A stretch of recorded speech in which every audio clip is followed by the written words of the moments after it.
If this book found you, the universe has already chosen you. What if I told you that the life you're living right now, no matter how successful or comfortable it may seem, is not the life you were meant to lead?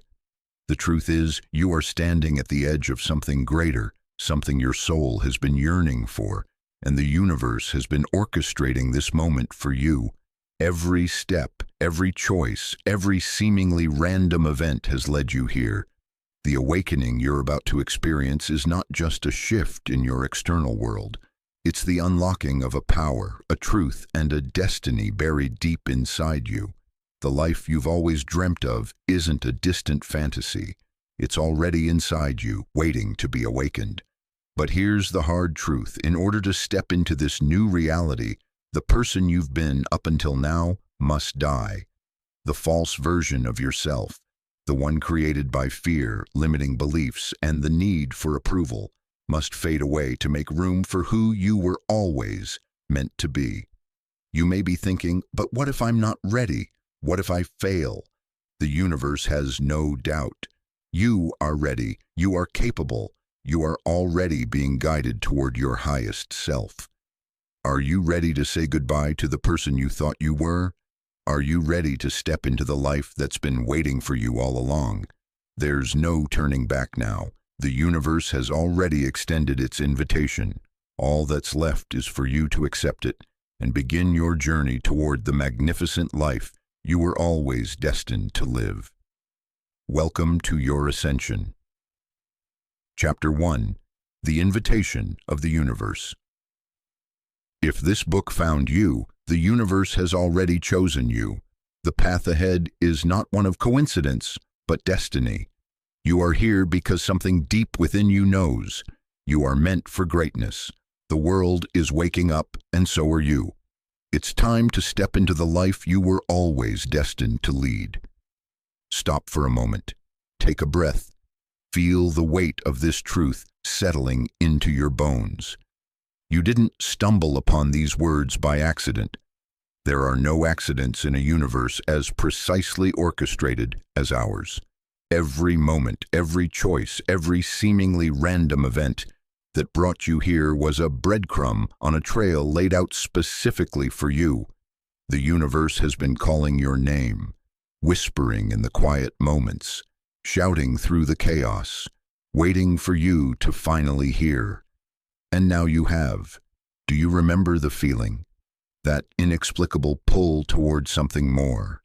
That restlessness in your chest that no amount of success, relationships, or material possessions could quite satisfy. That voice in the middle of the night that whispers, "There has to be more than this." That feeling wasn't discontent. It wasn't ingratitude. It was your soul recognizing that you are ready for ascension. You are one of the awakening souls, those rare individuals who can feel the universe shifting, who sense the old world crumbling and a new one emerging. You've felt it in your bones, haven't you? The knowing that everything is changing, that you are changing, that you cannot go back to who you were before. Think about the journey that brought you here, the heartbreaks that cracked you open, the failures that forced you to question everything. The moments of profound loneliness where you felt completely misunderstood by everyone around you. The inexplicable dreams that felt more real than waking life. The sudden insights that arrived like lightning bolts in the middle of ordinary moments. These weren't punishments, they were preparations. The universe has been sculpting you, refining you, preparing you for this exact moment. Every challenge was a lesson. Every loss was a release. Every dark night of the soul was an initiation. You have been in training, even when you didn't know it, especially when you didn't know it. There is a reason you feel different from others.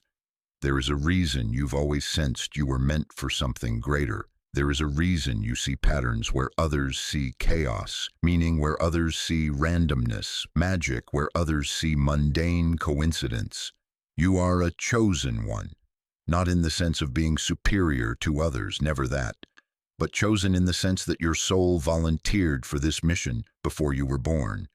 You raised your hand in the cosmic classroom and said, "Send me, I'll go, I'll wake up, I'll remember, I'll help others remember too." And here you are, keeping that promise. The awakening process isn't always gentle. Sometimes it feels like your entire life is falling apart. Relationships end, jobs disappear, identities crumble, beliefs shatter. And in those moments, it's easy to think you're doing something wrong, that you're being punished, that you've somehow failed. But the opposite is true. You're not falling apart. You're falling together. The false self, the one constructed from other people's expectations, society's conditioning, and your own unconscious patterns, is dissolving. And in its place, your true self is emerging, radiant, powerful, unlimited. This is the hero's journey, and you are the hero. Consider for a moment the synchronicities that have marked your path. The book that appeared exactly when you needed it. The stranger who said the exact words you needed to hear. The opportunity that manifested just as you were ready for it. The way you've been thinking about someone and they suddenly reach out. The repeating numbers that seem to follow you everywhere. Do you see them? These are not coincidences, these are confirmations. The universe is constantly communicating with you, leaving signs like a trail of cosmic breadcrumbs, assuring you that you're on the right path, that you're being guided, that you're not alone. You have never been alone. Even in your darkest moments, especially in your darkest moments, you have been surrounded by unseen forces working on your behalf. Guides, angels, ancestors, your higher self, call them whatever resonates with. You have been orchestrating events, creating opportunities, removing obstacles, and protecting you in ways you cannot yet fully comprehend. The veil is thinning now. You're beginning to see it, feel it, know it. This awakening, this ascension, is not about leaving the world behind or escaping into some spiritual fantasy. It's about becoming fully present to the magic that has always been here. It's about remembering who you truly are beneath all the layers of conditioning and fear. It's about stepping into your power and living the life you were always meant to live. The life that awaits you is beyond anything your current self can imagine. The love, the joy, the abundance, the purpose, the impact, all of it exists in the quantum field of possibility, waiting for you to align with it. And the moment you truly step onto this path, the moment you say yes to your calling, everything begins to shift. Doors will open that you didn't even know existed. People will appear to support you in ways that feel miraculous. Resources will materialize. Your intuition will sharpen. Your energy will rise. You will begin to feel like you're finally coming home to yourself. But first, you must accept the invitation. The universe is extending its hand to you right now, in this very moment. It's asking, are you ready? Are you willing to release everything that is not serving your highest good? Are you brave enough to become who you were always meant to be? Your answer brought you here. Your answer is the reason you're still reading these words. So let this be your confirmation. You are chosen. You are ready. You are divinely supported. The journey of ascension has already begun, and there is no turning back now. Only forward, only upward, only into the light of your truest, most magnificent self. Welcome home, chosen one. The universe has been waiting for you. Chapter 2. The Power of Choice. You have been chosen, yes, but here is the truth that will set you free. Ascension is not fate, it is choice. Every single day, every single moment, you are choosing. You are choosing what to think, what to feel, what to believe, and what to do. These choices, accumulated over time, create the reality you experience. They determine whether you ascend or remain stuck, whether you expand or contract, whether you step into your power or shrink from it. The universe has chosen you, but you must also choose yourself. This is where so many awakening souls stumble. They wait. They wait for a sign, for permission, for the perfect moment, for someone to tell them they're ready.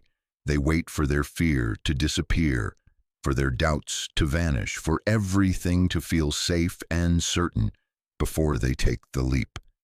But ascension doesn't work that way. The leap creates the safety. The choice creates the clarity. The action creates the confidence. You don't wait until you feel powerful to claim your power. Claiming your power is what makes you feel powerful. Let me tell you about Sarah. She was a corporate lawyer, successful by every conventional measure, six-figure salary, corner office, prestigious firm.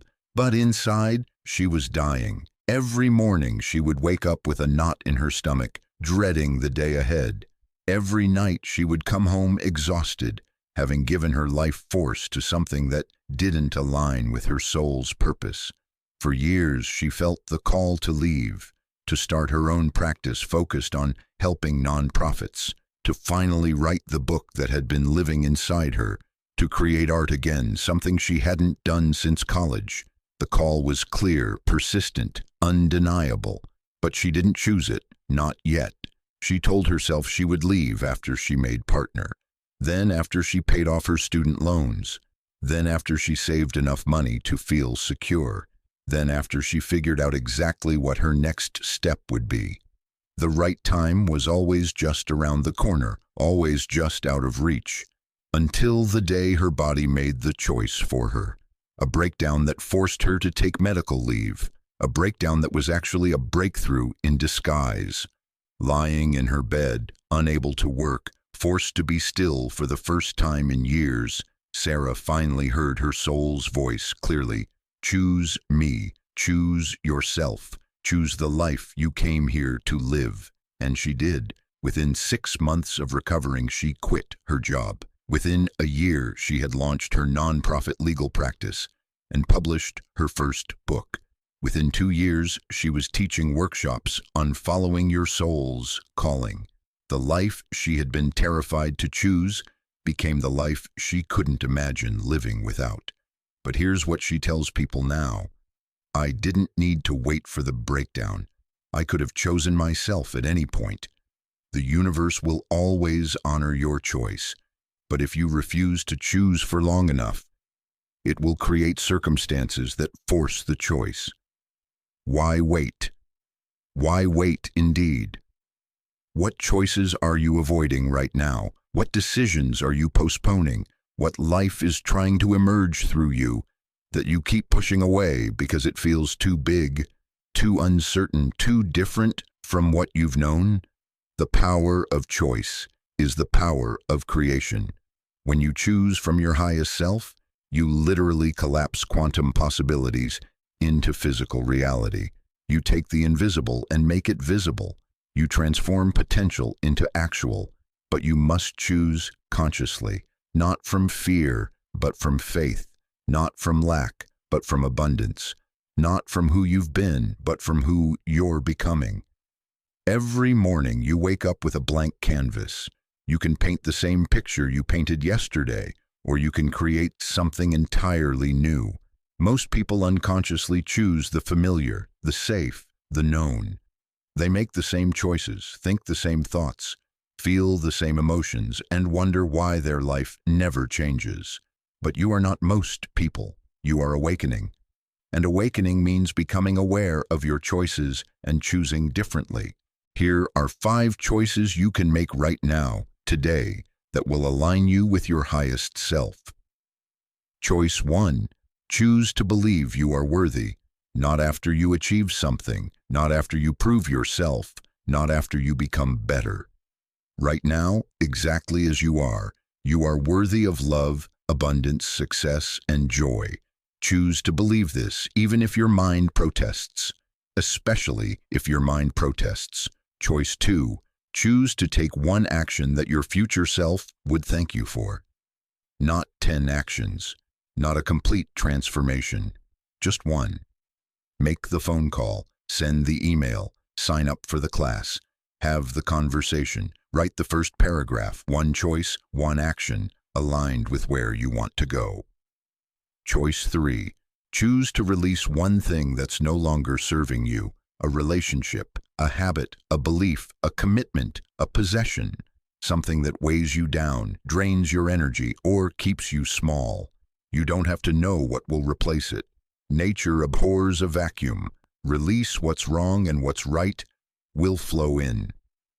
Choice 4. Choose to honor your intuition over your logic. Your logical mind is a tool, but it's not the master. It will always choose safety over growth, familiar over extraordinary, proven over possible. Today, when your intuition whispers yes or no, honor it, follow it, even if it doesn't make sense, especially if it doesn't make sense. Choice 5. Choose to see yourself as the universe sees you, infinite, powerful, creative, divine. Not someday, not when you ascend, but right now. The universe doesn't see your flaws, your mistakes, your past. It sees your potential, your light, your truth. Choose to see yourself through those eyes for just one day and watch what happens. These 5 choices might seem simple, even small, but they are revolutionary. They shift your energy, your frequency, your vibration. They signal to the universe that you are ready, that you are choosing your ascension, that you are claiming your power, and the universe always responds to choice. When you choose yourself, you give the universe permission to support you in ways you cannot yet imagine. Synchronicities multiply. Opportunities appear. The right people show up. Resources materialize. Obstacles dissolve.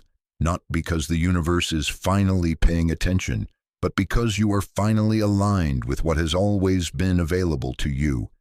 You are not a victim of circumstance. You are a creator of reality. Your life is not happening to you.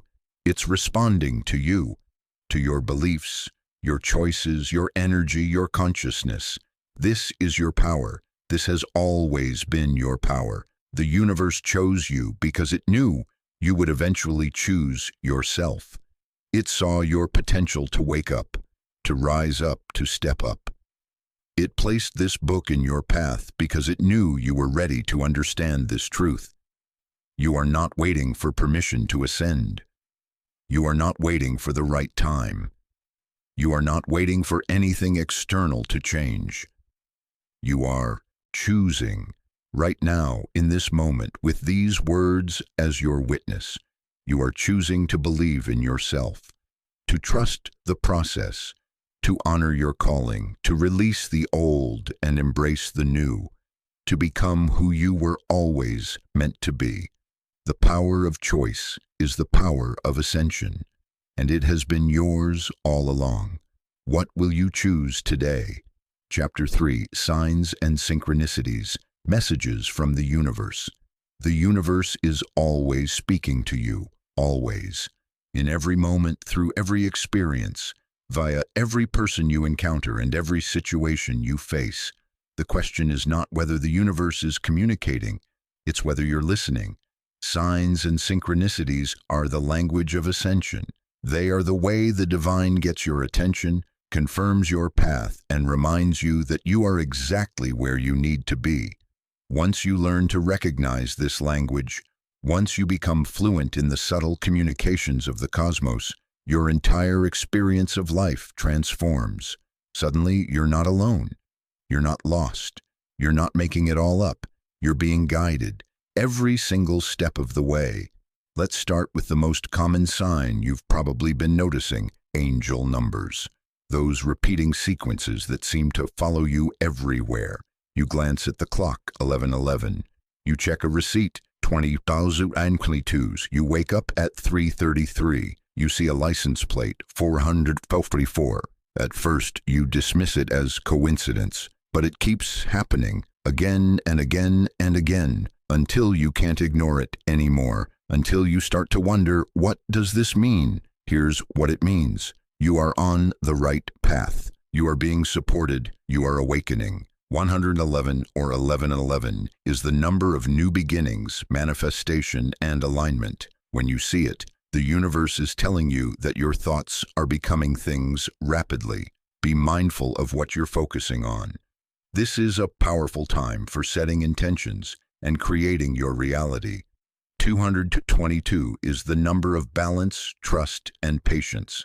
It's a reminder to have faith in the process, to trust divine timing, to know that everything is working out even if you can't see how yet. Keep going. Stay balanced. Your efforts are paying off. 333 is the number of support from ascended masters and spiritual guides. You are surrounded by divine protection and guidance. This is a sign to express yourself authentically, to embrace your creativity, and to trust that you are being led toward your highest good. 4404 is the number of foundation, stability, and angelic presence. It's a powerful affirmation that your angels are with you, supporting you, protecting you. You are building something solid and lasting. Keep working toward your goals with dedication and determination. 555 is the number of change, transformation, and freedom. Major shifts are coming. Release your resistance. Embrace the new. What's falling away needed to fall away. What's coming is better than you can imagine. These numbers are not random. They are frequencies, messages encoded in the fabric of reality, designed to catch your attention and deliver guidance exactly when you need it. But numbers aren't the only way the universe speaks. Have you ever been thinking about someone you haven't spoken to in years, and then they call you out of the blue? Have you ever been struggling with a problem and then overhear a stranger's conversation that contains the exact solution you needed? Have you ever been contemplating a big decision and then a song comes on with lyrics that speak directly to your situation? These are synchronicities, meaningful coincidences that cannot be explained by cause and effect. Carl Jung, the famous psychologist, called them a causal connecting principles. Others call them divine intervention, cosmic winks, or universe confirmations. Whatever you call them, they are real, and they increase exponentially as you ascend. Marcus discovered this truth in the most unexpected way. He had been feeling stuck in his career, unsure whether to stay in his safe corporate job or pursue his passion for photography. For months, he wrestled with the decision, making pro and con lists, seeking advice from everyone he knew, paralyzed by fear. One morning on his way to work, he saw a billboard that read, "The only way to do great work is to love what you do." He felt a jolt of recognition but pushed it aside. Just a random ad. That afternoon, during his lunch break, he opened a book he'd been reading, and the first sentence his eyes fell on was, "What would you do if you weren't afraid?" Another jolt, another dismissal. Just coincidence. That evening his mother called. She rarely called during the week, but she wanted to tell him about a dream she'd had. In the dream, Marcus was showing her photographs he'd taken, and he looked happier than she'd ever seen him. "I just felt like I needed to tell you," she said. That night, lying in bed, Marcus couldn't sleep. 3 messages in one day, same theme, different sources. He picked up his phone to check the time, 11:11, and in that moment he knew. The universe wasn't just speaking to him, it was shouting. He gave his notice the next week. Today, Marcus is an internationally recognized photographer, but what he tells people isn't about the success. It's about learning to listen. "The guidance was always there," he says. "I just wasn't paying attention. Once I started recognizing the signs, they were everywhere. They still are." The universe speaks through dreams, those vivid, symbolic, emotionally charged dreams that stay with you long after you wake. Pay attention to them. Write them down. They contain messages from your subconscious and your higher self. Déjà vu. That eerie feeling that you've been here before, done this before. It's not a glitch in the matrix. It's a confirmation that you're on your intended path, living out a possibility you explored on a soul level. Animals. A bird that appears repeatedly. A butterfly that lands on you. An animal that shows up at significant moments. In many traditions, animals are considered messengers and guides. Notice them. Books, songs, movies, the perfect message delivered through art exactly when you need it. The universe uses every medium available to reach you. People, strangers who say exactly what you needed to hear, friends who call at the perfect moment, mentors who appear in your life right when you're ready for their wisdom, physical sensations, chills, goosebumps, a warmth in your chest, a flutter in your stomach. Your body is a receiver, picking up on frequencies and energies that your mind hasn't consciously registered yet. Obstacles and detours. Sometimes the sign is a closed door, a missed opportunity, a plan that falls through. These aren't failures, they're redirections. The universe is protecting you from something that wasn't aligned with your highest path. The key to reading these signs is developing your intuition, that inner knowing that transcends logic. Your intuition is your direct line to divine guidance. It speaks in whispers, feelings, subtle nudges. It doesn't shout or force, it invites. And it's always right. Start documenting your synchronicities. Keep a journal specifically for this purpose. When you see a repeated number, write it down along with what you were thinking or doing at the time. When you experience a meaningful coincidence, capture it. When you have a powerful dream, record it. Over time, you'll begin to see patterns. You'll start to understand your personal signs, the specific ways the universe communicates with you. And once you recognize the pattern, once you become fluent in this language, your entire relationship with reality shifts. You're no longer navigating life alone, hoping you're making the right choices, wondering if there's any greater meaning.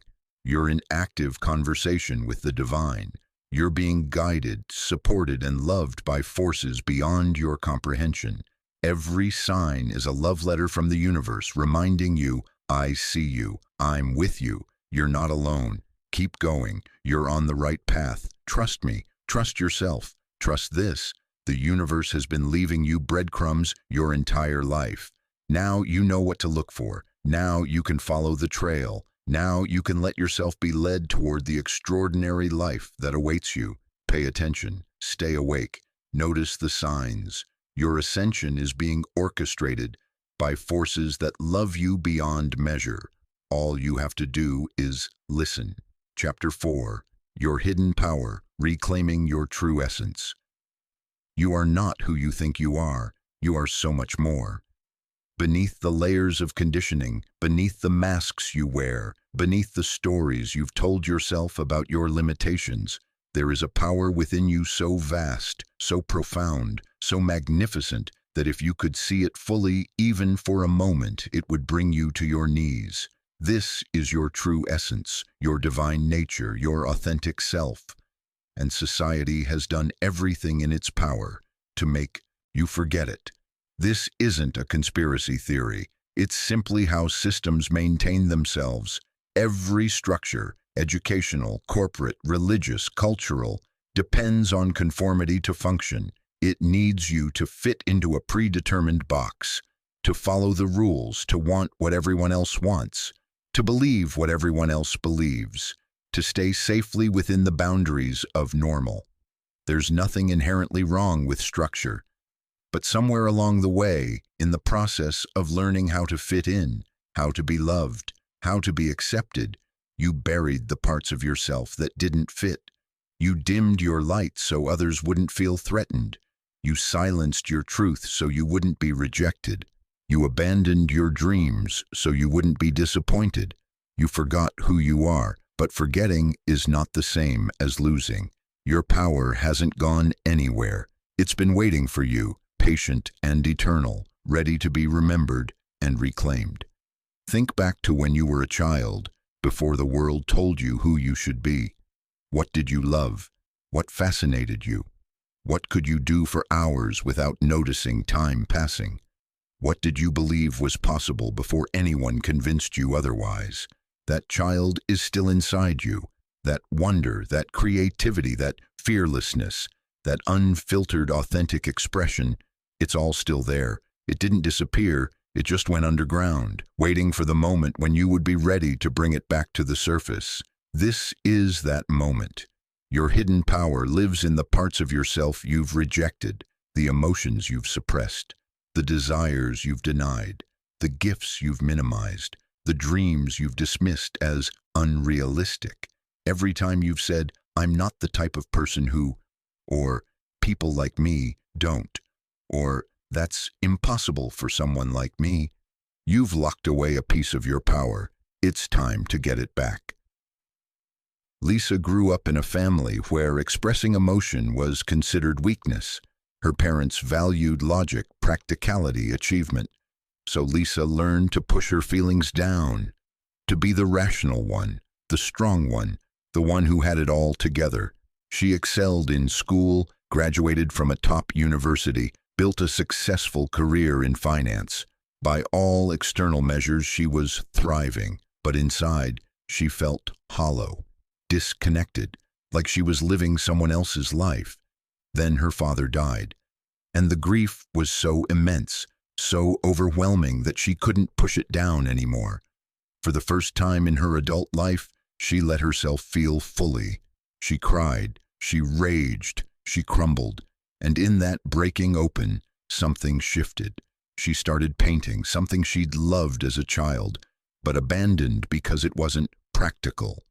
The paintings poured out of her, raw and emotional, filled with all the feelings she'd spent decades suppressing. She wasn't trying to be good at it. She was just expressing what was inside her. People who saw her paintings were moved to tears.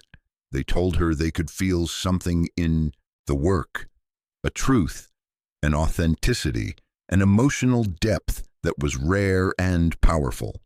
Lisa had spent her whole life trying to be strong by shutting down her emotions. She discovered her real strength was in feeling them fully, in allowing them to flow through her and transform into something beautiful. She found her hidden power in the exact place she'd been told was her weakness. What have you been taught to hide? What aspects of yourself have you learned are too much or not enough? What gifts have you minimized because they don't fit into conventional definitions of success? Your sensitivity? That's not weakness. It's your superpower to feel and read energy, to understand people deeply, to create emotional connections that transform lives. Your intensity? That's not too much. It's your passion, your life force, the fuel that will drive you to create extraordinary impact. Your unconventional thinking? That's not weird. It's your innovation, your creativity, the unique perspective that will allow you to solve problems others can't even see. Your struggles? They're not signs of failure. They're your medicine. The experiences that have given you wisdom, compassion, and the ability to help others who are walking similar paths. Everything you've judged as wrong about yourself contains hidden power. Everything you've tried to fix, hide, or change about yourself is actually a key to your ascension. But you can't access this power by continuing to reject yourself. You can only access it through radical acceptance, through embracing all of who you are, the light and the shadow, the strengths and the struggles, the conventional and the wild. Self-acceptance is not resignation, it's liberation. When you stop fighting yourself, when you stop trying to be someone you're not, when you finally accept and honor your true nature, that's when your power activates. Here's an exercise that will change your life. Write a letter to your future self, but not from where you are now. Write it from the highest version of yourself, the you who has fully ascended, who has reclaimed all of your power, who is living completely aligned with your true essence. Start with, "Dear your name, I am writing to you from your future. I am the version of you who has fully become." Then let it flow. Don't edit, don't judge. Let your highest self speak through you.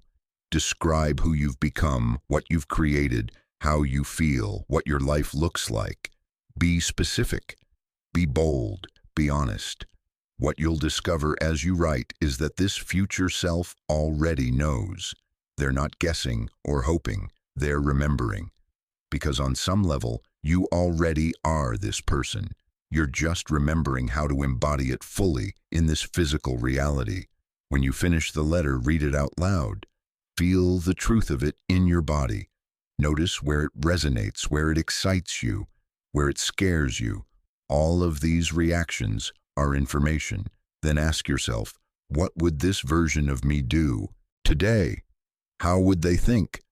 How would they carry themselves? What choice would they make in this situation? And start living as if you're already them. Because you are. You're just stepping into it. Your true essence is not something you need to create or achieve. It's something you need to remember and reclaim.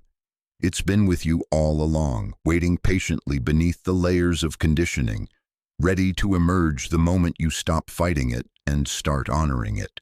You are powerful beyond measure. You are creative beyond limitation. You are divine beyond comprehension. This is not flattery. This is not metaphor. This is literal truth. The universe doesn't make mistakes. It didn't choose you randomly. It chose you because it saw this power within you, waiting to be activated. It saw who you could become when you stopped pretending to be who you thought you should be. Your ascension begins with this recognition. I am not broken. I do not need to be fixed. I am already whole, already powerful, already divine. I just need to remember. So remember. Strip away everything that isn't authentically you. Release the limiting beliefs. Shed the false identities. Let go of the need to be anything other than exactly who you are.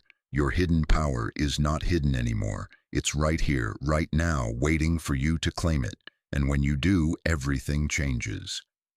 Chapter 5, The Threshold, Stepping into the Unknown. There is a moment in every ascension journey when you arrive at the threshold, the edge of everything you've known, the boundary between who you've been and who you're becoming, the precipice between the old life that no longer fits and the new life that hasn't fully formed yet.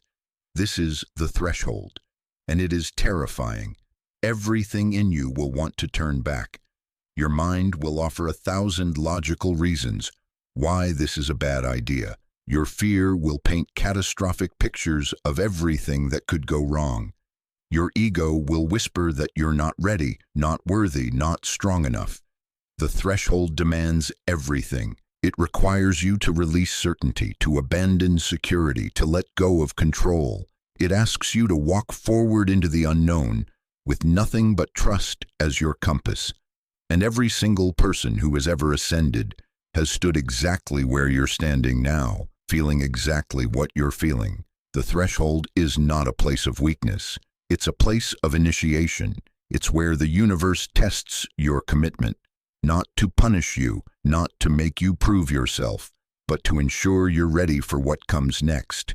Because what comes next is bigger, more powerful, more transformative than anything you've experienced before. And you need to be strong enough to handle it. Leah stood at the threshold for 2 years. She knew she needed to leave her marriage. She knew it clearly, deeply, undeniably. The relationship had run its course. They had grown in different directions. There was no anger, no betrayal, just a profound knowing that staying would mean abandoning herself. But leaving meant everything would change. The house, the routines, the shared friends, the financial security, the identity of being married.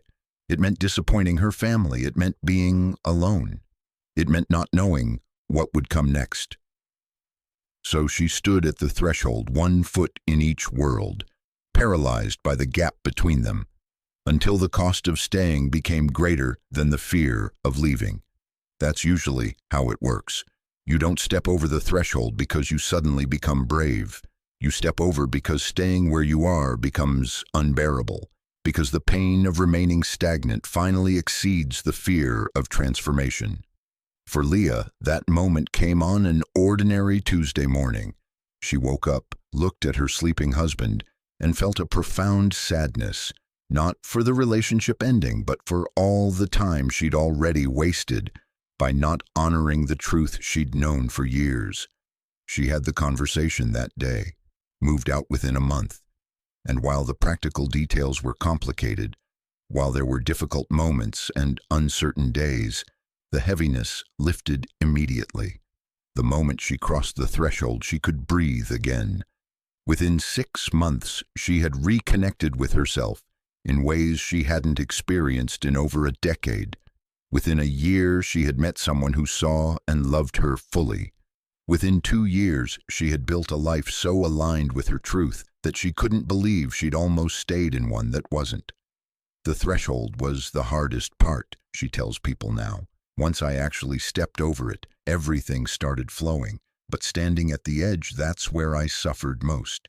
The transition itself was easier than the resistance to the transition. This is the paradox. The anticipation of change is usually worse than the change itself. The fear of the unknown is usually more painful than the unknown. The threshold is where we suffer, not the other side of it. So what do you do when you're standing at the threshold, paralyzed by fear and uncertainty? First, acknowledge that what you're feeling is completely normal.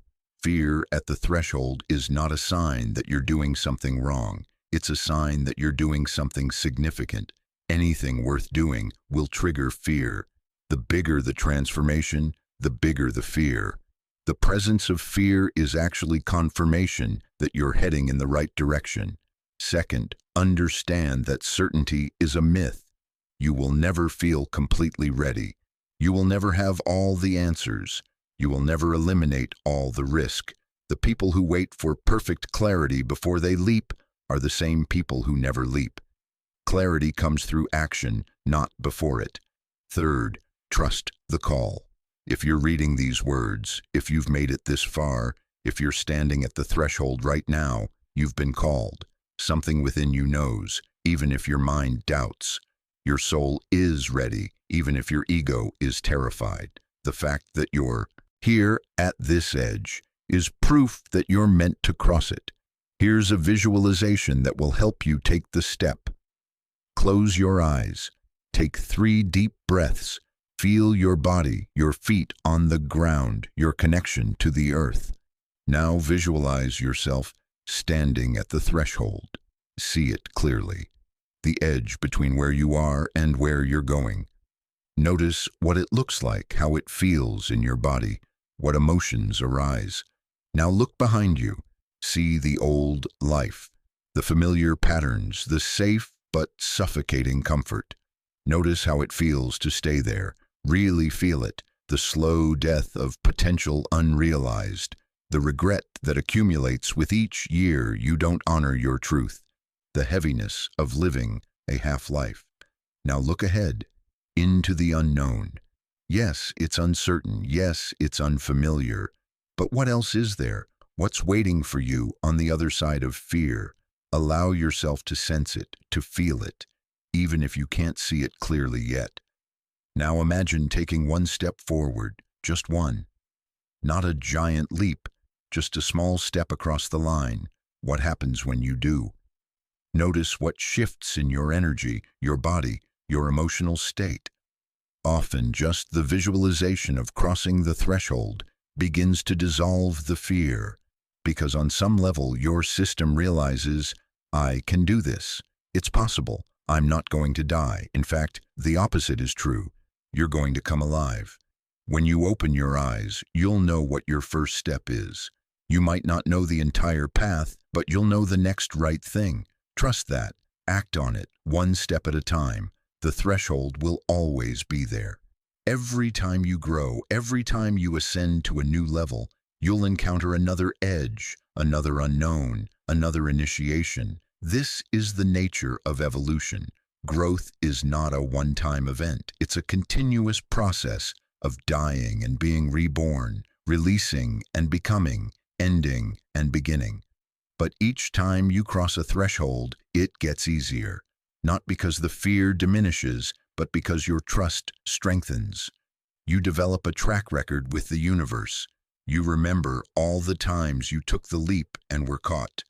All the times you stepped into the unknown and discovered treasures you never could have imagined. All the times your life fell apart and came back together in a better form. You learn to trust the process, to trust yourself, to trust the benevolent intelligence that is orchestrating your ascension. The threshold is not a barrier, it's a portal. It's the gateway to everything you've been calling in, everything you've been praying for, everything your soul came here to experience and create. On the other side of your fear is your freedom. On the other side of your uncertainty is your power. On the other side of the threshold is the life you were always meant to live. But you have to cross it. No one can do it for you. No amount of preparation will make it feel completely safe. No perfect plan will eliminate all risk. You simply have to trust and step and trust again and step again. This is the practice of ascension. This is the path of the awakened soul. This is the journey you chose before you were born, and the journey you're being called to complete now. The universe is on the other side of the threshold, arms open, waiting to catch you, waiting to show you what you're truly capable of, waiting to reveal the magic that has always been available to you. All you have to do is step forward, one breath, one choice, one step, into the unknown, into your power, into your ascension. The threshold awaits, and so does everything you've ever dreamed of. Cross it. Chapter 6. The Path of Self-Discovery. You've crossed the threshold. You've said yes to your calling. You've chosen yourself. Now comes the most important journey of all, the journey inward. Because here's the truth that no one talks about. You cannot ascend to heights you haven't explored within depths. You cannot become your highest self without knowing your truest self. External transformation is impossible without internal revelation. The path of ascension is not about becoming someone new. It's about discovering who you've always been beneath all the layers of conditioning, expectation, and pretense. It's an excavation, not a construction. You are not building yourself. You are uncovering yourself. And this requires radical honesty, fearless curiosity, a willingness to look at yourself without judgment and ask, who am I really? Not who I've been told to be, not who I think I should be, but who I actually am when no one is watching, when all the masks come off, when I stop performing and start being. Most people go their entire lives without asking this question. They adopt identities handed to them by family, culture, society. They become what others need them to be. They learn to play roles so convincingly that they forget they're acting. The mask becomes so comfortable that they confuse it with their face. But you're not most people. You're awake now. And awakening means seeing clearly, especially when it comes to seeing yourself.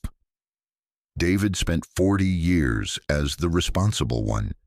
As the oldest child in his family, he learned early that his worth came from taking care of others, from sacrificing his own needs, from being dependable and selfless. He built his entire identity around this role. He chose a career in social work. He married someone who needed taking care of. He was the friend everyone called in a crisis, and on the surface he felt good about it. He was helping people. He was needed. He was valuable. But underneath he was exhausted, resentful, empty. When his wife left him, ironically, for not being emotionally available, David was forced to sit with himself for the first time in decades. And he realized he had no idea who he was beyond his role as caretaker. He didn't know what he wanted. He didn't know what he enjoyed. He didn't even know what he felt most of the time. He had been so busy being who everyone else needed him to be that he'd never discovered who he wanted to be. The breakdown became a breakthrough. David started therapy. He started journaling. He started asking himself questions he'd never asked before. What brings me joy? What excites me? What would I do if I wasn't worried about disappointing anyone? What does my soul actually want? The answers surprised him. He loved music, not just listening to it, but creating it. He'd played guitar as a teenager, but gave it up because it wasn't practical.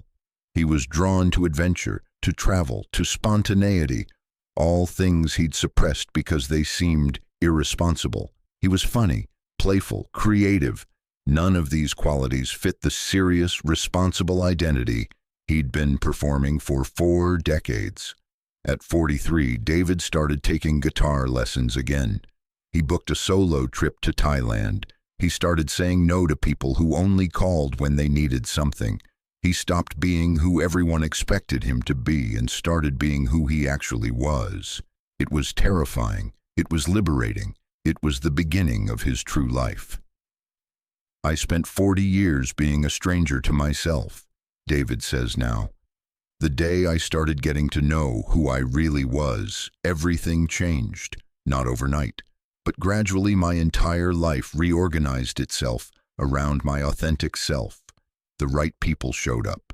The right opportunities appeared. I finally felt alive. This is the power of self-discovery. When you know yourself, truly know yourself, you stop living reactively and start living intentionally. You stop seeking approval and start seeking alignment. You stop trying to fit in and start standing out in all the right ways. But self-discovery requires something most people resist: going inward, spending time alone with yourself, getting quiet enough to hear your own voice beneath all the noise, being willing to see parts of yourself you've been avoiding. Deep self-knowledge comes from asking better questions. What do I value above all else? Not what I've been told to value, but what actually matters to me when I'm being honest. What am I naturally good at? What comes easily to me that others struggle with? What have people always asked for my help with? What makes me feel most alive? When do I lose track of time? What activities leave me feeling energized rather than drained? What parts of myself have I been hiding? What qualities have I suppressed because they weren't acceptable or appropriate? What has my shadow been trying to tell me?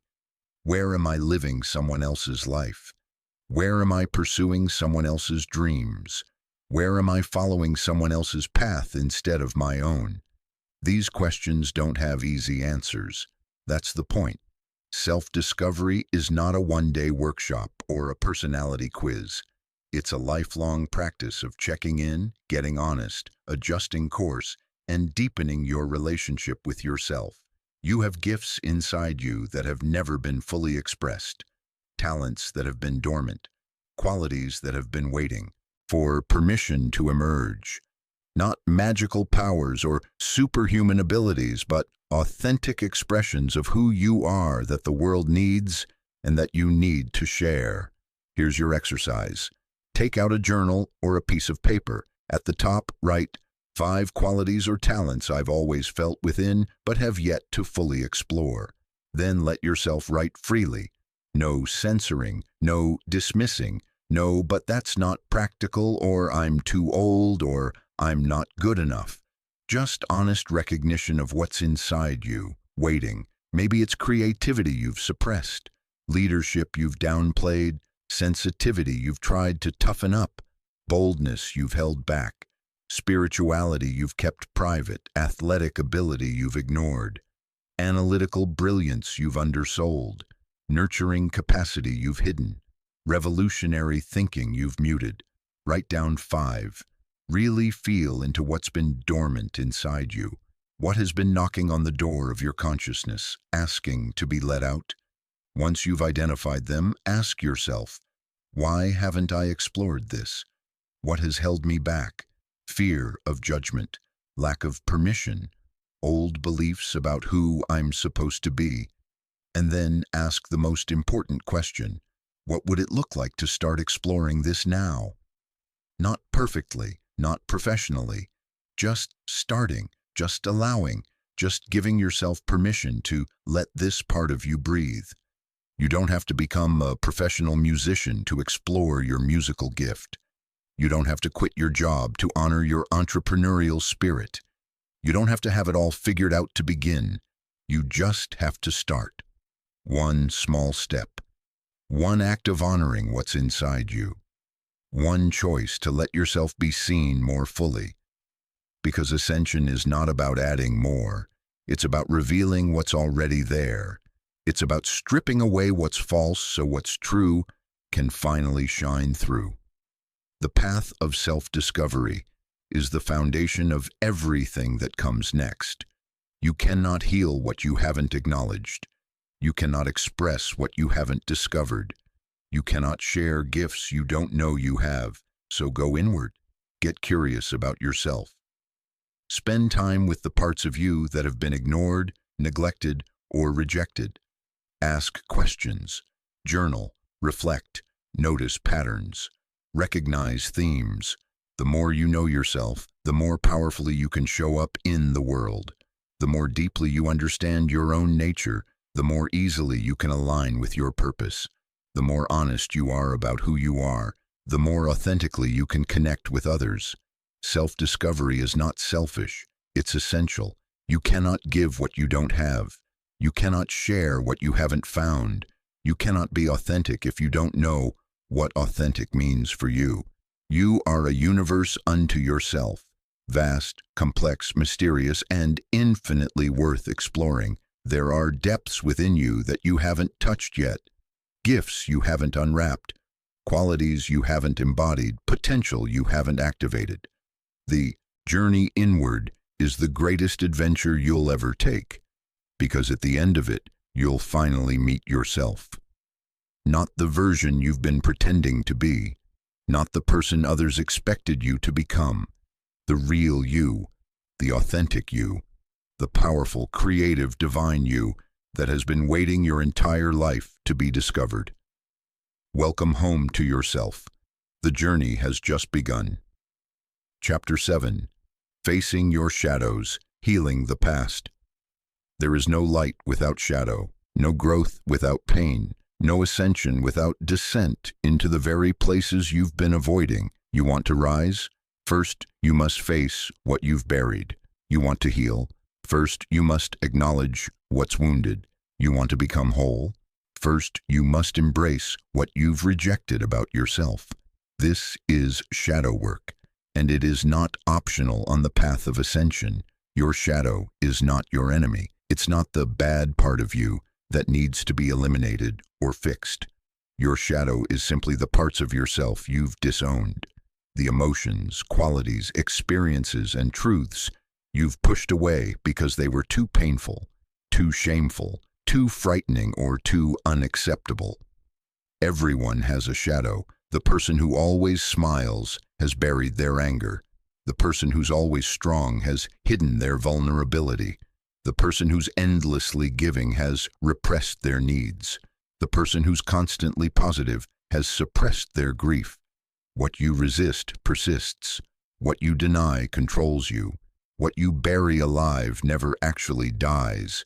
It just runs the show from the basement until you bring it into the light. Maya learned this the hard way. She was the poster child for positivity, always optimistic, always encouraging, always seeing the bright side. People loved her energy. She was the friend who lifted everyone's spirits, the colleague who kept morale high, the daughter who never complained. But beneath the sunshine was a storm she refused to acknowledge. Maya's childhood had been marked by chaos, an alcoholic father, a depressed mother, constant instability. She'd learned early that the only way to survive was to be happy, to make everything okay, to never add to the family's problems by expressing her own pain. So, she didn't. She smiled through her father's rages. She comforted her mother through her breakdowns. She pretended everything was fine when it was falling apart, and that pattern followed her into adulthood. She stayed in relationships that hurt her, telling herself they weren't that bad. She accepted treatment at work that diminished her, convincing herself to stay positive. She ignored her own exhaustion, pushing through with forced enthusiasm until her body said no. Chronic fatigue, mysterious pain, panic attacks that came out of nowhere. Her body was screaming what her mind refused to acknowledge. You're not okay, and pretending you are is killing you. The doctor's visits revealed nothing physically wrong, which meant the problem was emotional, which meant Maya had to finally face what she'd been running from her entire life, her pain, her anger, her grief, her rage. She started therapy, and for the first time in 35 years, she let herself fall apart. She cried, she screamed into pillows, she wrote letters she never sent, pouring out decades of suppressed emotion. She let herself be angry at her father, sad about her lost childhood, resentful of all the time she'd sacrificed herself to keep others comfortable. It was ugly, it was messy, it was necessary, because on the other side of that darkness was light, real light, not the forced positivity she'd been performing, but genuine peace, authentic joy, the kind that can only exist after you've honored the full spectrum of human emotion. Maya is still optimistic, but now it's real. Now it's rooted in truth rather than denial. Now it's powerful rather than fragile. She didn't lose her light by facing her shadow. She made her light stronger, more stable, more authentic. I thought acknowledging my pain would destroy me, Maya says now. But it saved me. The parts of myself I was most afraid to face became my greatest sources of strength once I stopped running from them. This is the paradox of shadow work. What you're most afraid to face is often what will most profoundly free you. Your past wounds are not punishments, they're portals. Every painful experience you've had contains medicine, wisdom, strength, compassion, insight that can only be gained through that particular form of suffering. But you can only access the medicine by processing the poison. You cannot bypass the pain. You cannot think your way out of trauma. You cannot affirm your way past unresolved emotion. You have to go through it, feel it, honor it, integrate it. This doesn't mean dwelling in your past. It doesn't mean identifying as a victim. It doesn't mean your pain defines you. It means acknowledging that your pain is part of you and that denying it takes more energy than healing it. Here's what shadow work looks like in practice. First, identify what you've been avoiding. What emotions do you refuse to feel? What memories do you actively suppress? What parts of your story do you minimize or skip over when telling people about yourself? What qualities in others trigger intense reactions in you? That trigger is a clue. The things that bother you most about other people are often reflections of qualities you've disowned in yourself. The person whose anger infuriates you might be reflecting your own unexpressed rage. The person whose vulnerability seems weak might be showing you the vulnerability you've buried beneath your strength. Second, create space to feel without judgment. This is crucial. You're not analyzing your emotions. You're not trying to figure out why you feel this way or talk yourself out of feeling it. You're simply allowing the emotion to be present. Sit with your grief. Let yourself feel the loss. Acknowledge your anger. Let yourself feel the injustice. Face your shame. Let yourself feel the unworthiness. Whatever has been locked away deserves to finally be felt, witnessed, and released. Third, reframe your past as a catalyst rather than a curse. This doesn't mean pretending bad things were good. It means recognizing that everything you've been through has shaped you, taught you, strengthened you in ways that only that particular experience could. Your exercise: take your journal and write at the top, "A pain from my past that still affects me." Then write about it. Not the sanitized version, not the version where you've already learned the lesson and made peace with it. The raw version, how it felt, how it hurt, what it took from you, what you lost, what you still carry. Let yourself write without censoring. This is for you. No one else needs to read it. Then, when you've fully expressed the pain, write a second entry. What this pain has taught me. How has this experience made you stronger, more compassionate, more discerning? What would you not know, not be able to offer, not understand about others if you hadn't gone through this? This is not about forcing a positive spin. This is about extracting the wisdom, the medicine, the gift that exists within even your deepest wounds, because it's there, It's always there.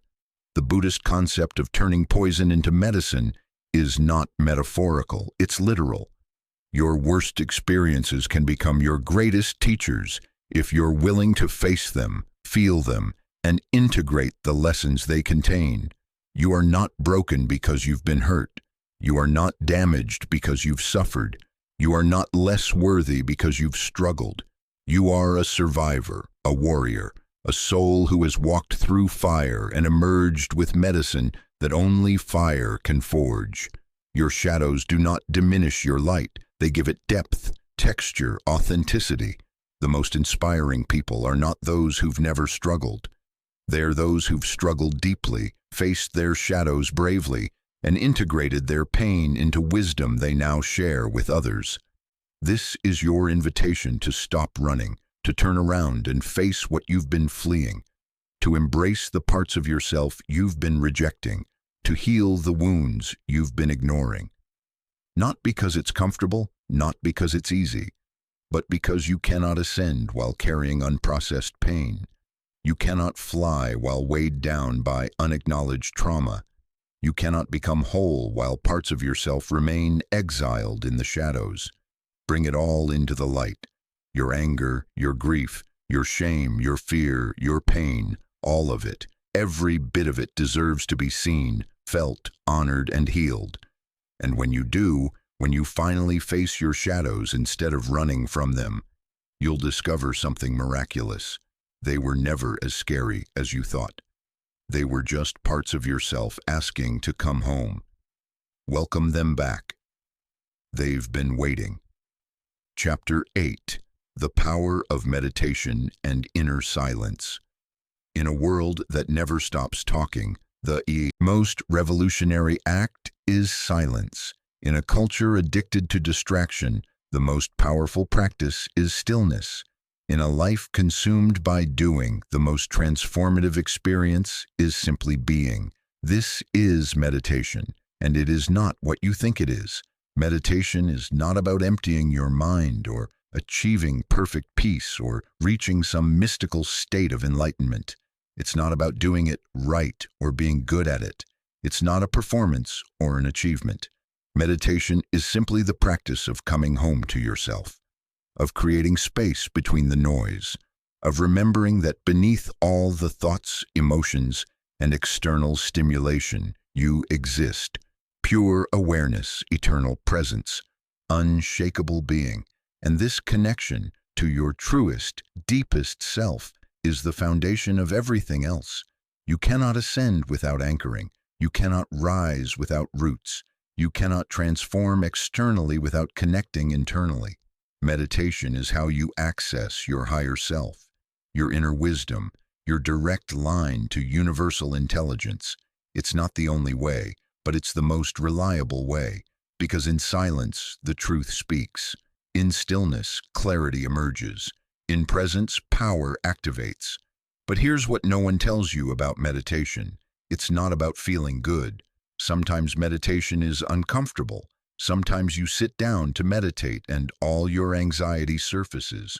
All your grief rises. All your resistance shows up. This is not a sign that you're doing it wrong. This is a sign that it's working. James started meditating because he thought it would make him calm. His life was chaos, demanding job, difficult relationship, constant stress. Everyone said meditation would help, so he decided to try it. The first time he sat down to meditate, his mind went wild.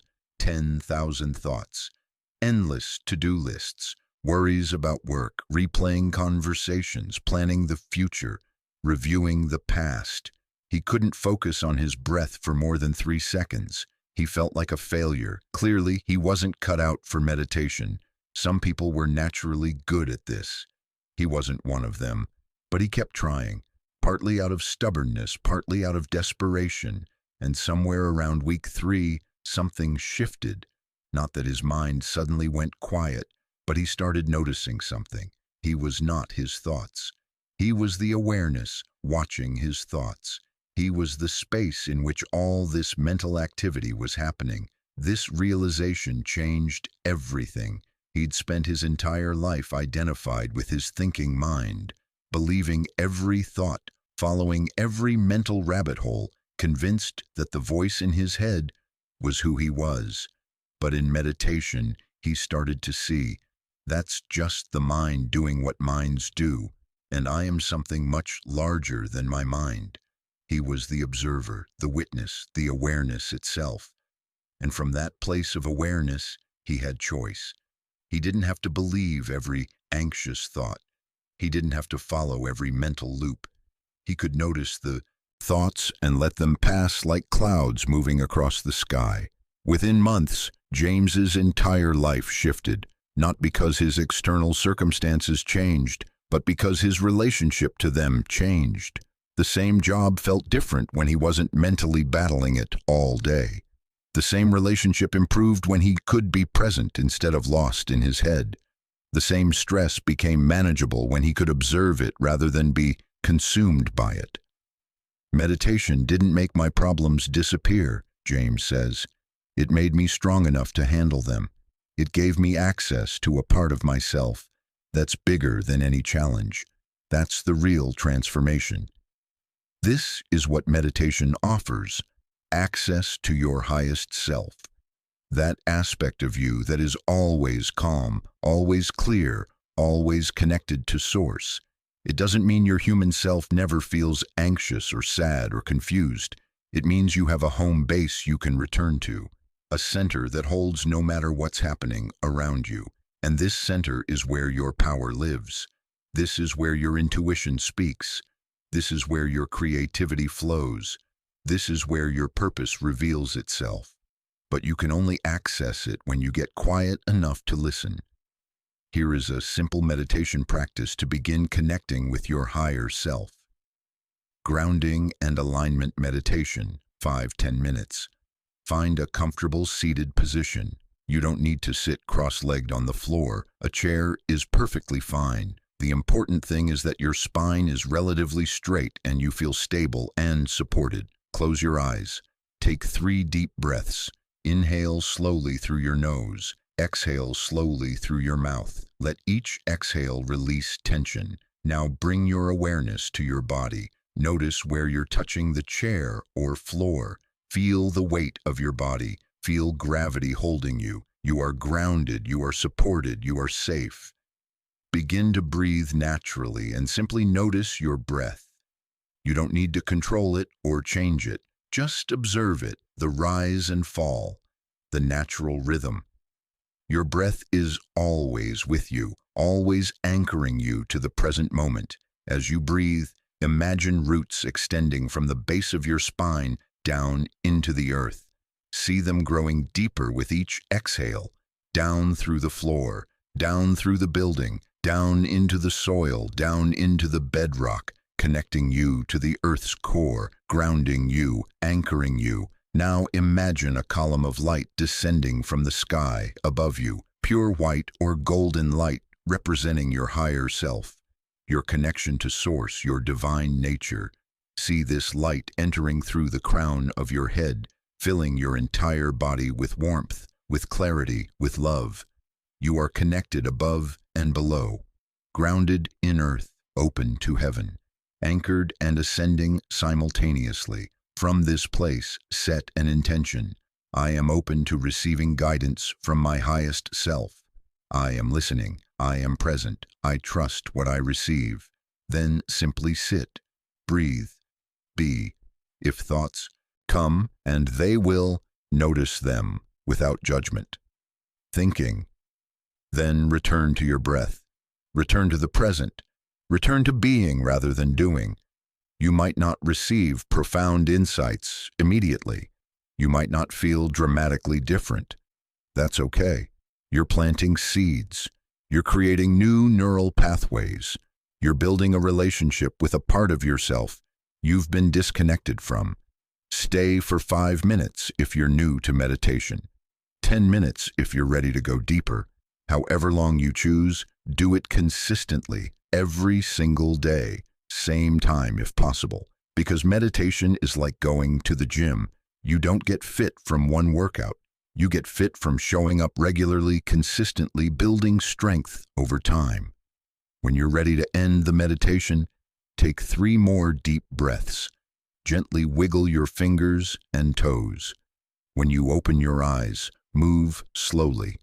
Let yourself integrate what just happened before jumping back into activity. Make this practice non-negotiable, not something you do when you have time, but something you create time for, because this is your lifeline, your power source, your direct connection to the wisdom and guidance that is always available to you. Some days, meditation will feel amazing. Some days, it will feel frustrating. Some days, you'll receive clear downloads and insights. Some days, you'll spend the entire time noticing how busy your mind is. All of it is perfect. All of it is progress. You're not trying to achieve anything. You're simply showing up, getting quiet, and creating space for your highest self to speak. And it will speak. Maybe not in words, maybe in feelings, images, knowings, synchronicities that happen after you meditate. The guidance comes in many forms. Your job is just to create the space and trust the process. The world will try to convince you that you're too busy to meditate, that you don't have time, that it's not productive, that it's self-indulgent. This is exactly why you must do it. Because every force of distraction, every cultural message, every conditioned pattern wants to keep you disconnected from your power. Meditation reconnects you. 5 minutes a day, that's all it takes to start. 5 minutes of silence in a noisy world. 5 minutes of stillness in a culture of chaos. 5 minutes of being in a life of constant doing. Those 5 minutes will change everything, not immediately, not dramatically, but gradually, steadily, profoundly. You'll notice you're calmer, more centered, less reactive, more intuitive. You'll start receiving guidance, making better decisions, feeling more aligned, living more authentically, because you've reconnected with the part of you that knows, that sees, that understands beyond logic and analysis. Your higher self has been waiting for this conversation, waiting for you to get quiet enough to listen, waiting for you to remember that everything you seek is already within you. The answers, the power, the peace, the purpose, it's all there beneath the noise, waiting to be accessed. All you have to do is sit down, get quiet, and listen. Your higher self is ready to speak. Are you ready to hear? Chapter 9. Trusting the flow, letting go of control. You are not in control. You never were. And this is the best news you'll ever receive. Everything you've tried to control, your career, your relationships, your timeline, your outcomes, has been exhausting you. The constant effort to make things happen, to force doors open, to manipulate circumstances, to ensure specific results. The anxiety when things don't go according to plan. The frustration when life doesn't cooperate with your agenda. What if you could release all of that? What if you could trust that there's an intelligence far greater than your conscious mind orchestrating everything? What if you could surrender the burden of control and step into flow instead? This is not passivity. This is not giving up. This is not spiritual bypassing or avoiding responsibility. This is recognizing that you are not the sole author of your story. You are co-creating with the universe, and the universe has a much broader perspective, access to infinitely more information, and a timeline that extends beyond your limited human comprehension. Your job is not to control. Your job is to align, take inspired action, and trust. But for most people, the idea of surrendering control is terrifying, because control is how we've learned to feel safe. If I control everything, nothing bad will happen. If I plan meticulously, I can prevent disaster. If I force it to work, I won't be disappointed. Except it doesn't work that way. The universe has its own plans. And when you're so busy trying to force your plan, you miss the miracles trying to unfold. You block the synchronicities. You refuse the redirections that would lead you somewhere better than you imagined. Rachel learned this lesson through the hardest possible route. Everything she tried to control fell apart anyway. She had her life mapped out precisely. Marry her college boyfriend by 25. First house by 27. First child by 29. Promotion to senior manager by 31. Second child by 33. It was all planned, scheduled, organized. At 26, her boyfriend left her for someone else. Plan destroyed. She threw herself into work, determined to at least control her career trajectory. She worked 80-hour weeks. She took on every project. She did everything right. At 30, she was passed over for the promotion she'd earned. They gave it to someone less qualified. Plan destroyed again. At 32, she met someone new. It felt different. Not the safe, predictable relationship she'd planned, but something more alive, more real. They got engaged quickly. She got pregnant before the wedding. Everything was happening out of order, but she tried to make it work. At 33, he called off the wedding, said he wasn't ready. She was pregnant, alone, and completely off script.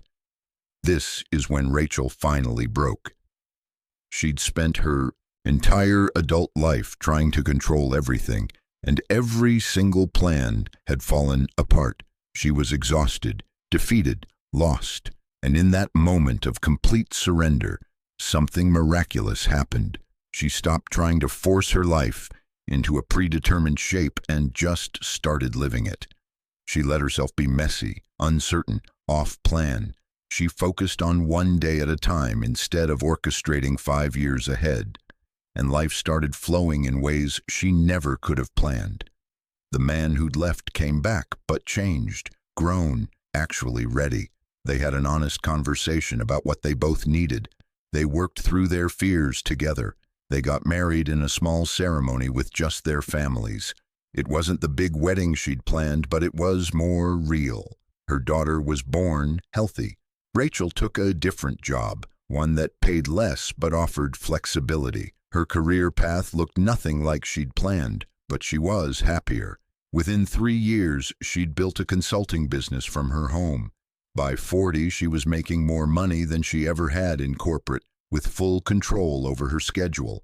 She had 2 kids, a strong marriage, a life that worked. None of it looked like her plan. All of it was better.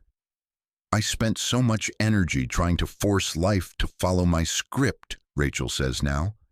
I wasted so much time being angry when it didn't. Once I surrendered control, once I started trusting that maybe the universe knew what it was doing, everything got easier. Not easier as in nothing was hard, but easier as in I stopped fighting reality. I started dancing with it instead. This is the shift from control to flow, from forcing to allowing, from resistance to surrender. Resistance is what happens when you want reality to be different than it is, when you argue with what's happening, when you refuse to accept that this is where you are right now. Resistance creates suffering, not the circumstance itself, but your fight against it. Flow is what happens when you accept what is, exactly as it is, and then ask, given this reality, what's my next aligned step? You're not giving up. You're responding consciously rather than reacting resistantly. Here's how to practice letting go of control and stepping into flow. First, identify where you're forcing. Where in your life are you pushing, straining, trying to make something happen through sheer will? Where are you exhausted from effort that's not yielding results? Where are you gripping so tightly that you can't receive what's trying to come to you? Take out your journal and write. One area of my life where I feel resistance and need to surrender control. Describe the situation honestly. What are you trying to force? What are you resisting? What are you refusing to accept? Then write, what would it look like to trust the flow here? What would I do differently if I believed the universe was working in my favor? This is not about having blind faith that everything will magically work out. This is about recognizing that forcing your agenda often blocks the flow of what's trying to emerge. Maybe you need to release the how and trust the what. You know you want a fulfilling relationship, but you're trying to control exactly who, when, and how. Release the how. Trust that if you focus on becoming the person who's ready for that relationship, the right person will appear. Maybe you need to stop forcing a door that keeps closing and notice the window that's opening. You keep applying for the same type of job that you never get. Maybe that's not your path. Maybe there's something else trying to emerge that you keep missing because you're too focused on what you think should happen. Maybe you need to accept where you are instead of resisting it. You're single and you want to be in a relationship. You're entry level and you want to be executive. You're starting over and you want to be established. Resisting where you are doesn't get you where you want to go faster. It just makes where you are miserable. Acceptance is not resignation. Acceptance is, this is where I am right now. I'm not going to waste energy fighting it. I'm going to work with it. I'm going to trust that this is exactly where I need to be for my growth. The practice of flow requires daily surrender. Every morning you can set this intention. I release control over outcomes. I trust that the universe is guiding me toward my highest good. I will take inspired action and surrender the rest. Then pay attention to how you feel as you move through your day. When do you feel light, aligned, flowing? When do you feel heavy, resistant, forced? Your body knows the difference between aligned action and forced action. Aligned action energizes you. Forced action depletes you. Follow what feels light. Release what feels heavy. When plans fall apart, ask, what is this making space for? When doors close, ask, what window is opening? When things don't go your way, ask, what might be better than my way? The universe is not punishing you. It's protecting you. It's redirecting you. It's preparing you. Every no is clearing space for a bigger yes. Every ending is making room for a new beginning. Every loss is teaching you to hold the next thing more lightly. You cannot control the river, but you can learn to navigate it. You cannot dictate the destination, but you can choose how you experience the journey. You cannot force the outcome, but you can align with the process. This is the art of surrender, of trust, of faith. Not passive faith that sits and waits. Active faith that shows up, takes inspired action, and then releases attachment to specific outcomes. You plant seeds, you water them, you provide sunlight.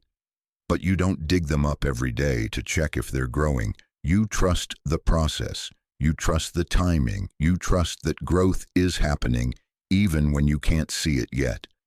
Ascension requires this trust because you cannot ascend while trying to control every step.